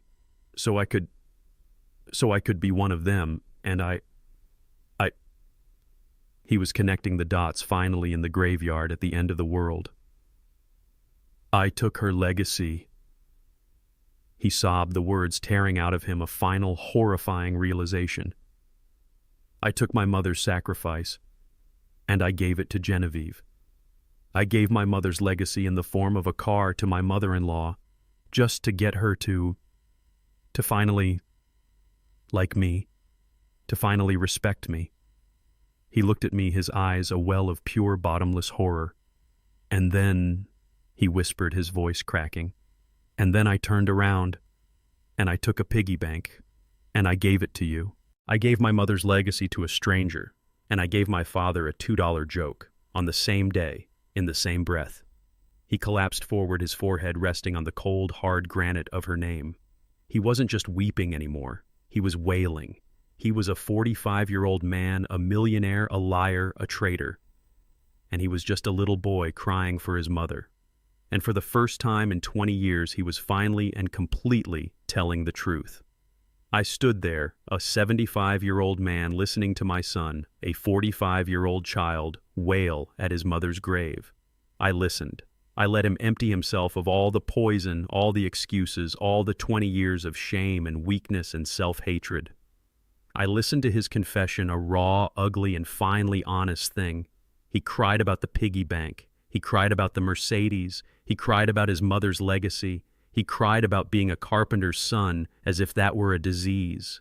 He cried until he had nothing left, until he was just a hollow, gasping man kneeling in the damp, cold grass, his forehead resting on the granite that bore her name. The silence that followed was heavy. It was the silence of a void. He had confessed. And now he was waiting. He was waiting for me to pull him up, to pat him on the back, to say, "It's okay, son. It's all forgiven. Let's go home." He was waiting for the father he had betrayed to absolve him of his sins. I did not move. I did not reach for him. I let the silence stretch. I let him kneel there in the uncomfortable cold mud in his ruined, expensive suit. Finally, he looked up at me, his eyes red and swollen, his face a mess of tears and dirt. His gaze was a desperate, pleading question. "Papa," he whispered again, "please, I'll sell the house. I'll sell everything. I'll give you the money. I'll fix it. I promise. Just stop this. Please, just forgive me." And he was still trying to buy his way out. He was still talking about money, about a transaction he still didn't understand. I looked at him not with anger, not with hatred, but with a profound and very cold pity. "The lawsuit doesn't stop Terrell." I said, my voice quiet, but it landed with the finality of a gavel. His face, which had been open and pleading, froze. "What?" he whispered. But I'm sorry. I'm apologizing. I'll pay you." "I'm sure you will," I said. "Ms. Hayes is very good at her job. She will get the money.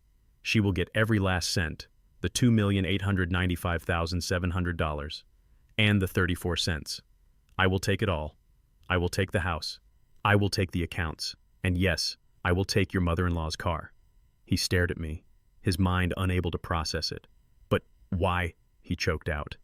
If I'm saying I'm sorry, why would you still take it all? It's just cruelty. It's just revenge. You still think this is about me," I said, my voice flat. "You think this is about my hurt feelings. You think this is about a piggy bank." I shook my head, a slow, sad gesture. "This was never about me, Terrell, and it was never about the money." I pointed down at the headstone he was kneeling beside. "This is about her." I took a breath. "You were right. The money is her legacy. The $750,000 from the sale of our shop, it was the physical embodiment of her sacrifice. And you, in your weakness, in your shame of who we are, You took that legacy and you gave it to a stranger. You gave it to Genevieve. You gave it to the world that taught you to be ashamed of your own mother. I'm not going to keep the money, son, I said. He looked up confused, a tiny, desperate flicker of hope in his eyes. You're not. No, I said. I'm not, but you're not keeping it either. I let the words hang in the cold cemetery air. I'm going to take the $2.9 million that my lawyer is going to extract from your life, and I am going to do what your mother and I should have done in the first place. I am going to create the Ruby Bishop Artisans Fund. It will be a scholarship, a fund for young black students from neighborhoods like Biddleville who want to learn a craft, who want to be carpenters and welders and masons, kids who want to build something real, not just buy it. It will be a fund for the kind of young men and women your mother believed in, the kind of person you used to be. The flicker of hope in his eyes died. It was replaced by a dawning, soul-crushing understanding. This was not a reprieve. This was the true sentence. Your punishment, Terrell, I said, my voice as cold and hard as the granite at his knees, is not bankruptcy. Your punishment is that you will have to stand by and watch as your entire unearned fortune, your mother's legacy, is taken from you and given to the strangers who are more worthy of it than you are. You will have to watch as I build a future for an entire generation of young people. With the money you threw away, you will lose everything, and your only consolation will be to know that it is all going to a good cause, to a cause that will honor the mother you forgot and the father you disrespected. He didn't speak. He just stared at me, his mouth open, as the full, devastating, and perfectly crafted justice of my plan settled over him. I stood there for a long time watching him. A 45-year-old man weeping like a child at his mother's grave, a grave he had dishonored. He had confessed, he had apologized, he had begged, but he had confessed too late and he was apologizing to the wrong person. The man he needed to apologize to, the carpenter's son he was so ashamed of, was the man he had become, and the woman he needed to apologize to was beneath the stone at his knees. I had said my piece, the sentence had been delivered, there was nothing more to say. So I turned around. I left him there on his knees in the cold, damp grass, weeping in the silent cemetery. I did not look back. I walked away, my footsteps steady on the path, the sound of his broken sobs fading behind me until the only sound was the wind in the bare trees. I got into my old truck. I started the engine. Its deep, honest rumble, a comfort. I drove home. My house was quiet. The air was warm and smelled of coffee. I walked into my living room and stood in front of the fireplace, and I looked at the gift I had made for him, the hand-carved cedar box. It was still there, sitting on the mantelpiece, right next to Ruby's wedding photograph. I had not been able to bring myself to take it with me on Christmas Day. My heart, I suppose, had known. I picked it up. The wood was smooth and warm in my hands. 3 months of my life, 100 years of my family's history. I had made it for him, but he had proven he was not worthy of it. I opened the lid. The scent of red cedar, sharp and clean, filled the air. There on the bed of dark blue velvet lay my grandfather's gold pocket watch. It was ticking, a strong, steady beat. I took the watch from the box. It felt heavy in my palm, solid, real. I did not put it back in the box. I did not put it in a drawer to be forgotten. I undid the clasp. And for the first time in my life, I fastened the chain to my own belt loop and I slid my grandfather's watch into my own pocket. I was not a placeholder. I was not a man passing a legacy on to an unworthy heir. The legacy was mine. The history was mine. I had defended it, and I was reclaiming it. I pulled out my phone. The screen was dark. I did not check for messages. I did not unblock his number. I put the phone back in my pocket. I could feel the new steady ticking weight against my leg. I was whole again. I learned that when you chase the validation of strangers, you often lose the respect of those who truly matter. My son traded his heritage for an illusion of status. He learned too late that a man who forgets where he comes from has no real foundation to stand on. Dignity is not about the price of the car you can gift. It's about remembering the sacrifices that were made to put you in the driver's seat. True wealth is not the money you can spend, but the legacy you are proud to inherit. That is the lesson my 75 years have taught me. What about you? What would you have done in my shoes? I'd be honored to read your thoughts, so please drop them in the comments below. If this story resonated with you and you believe that respect for your family is priceless, please show your support by hitting the like button and subscribing to my channel. And let me know what part of the world you're watching from today. Thank you for listening.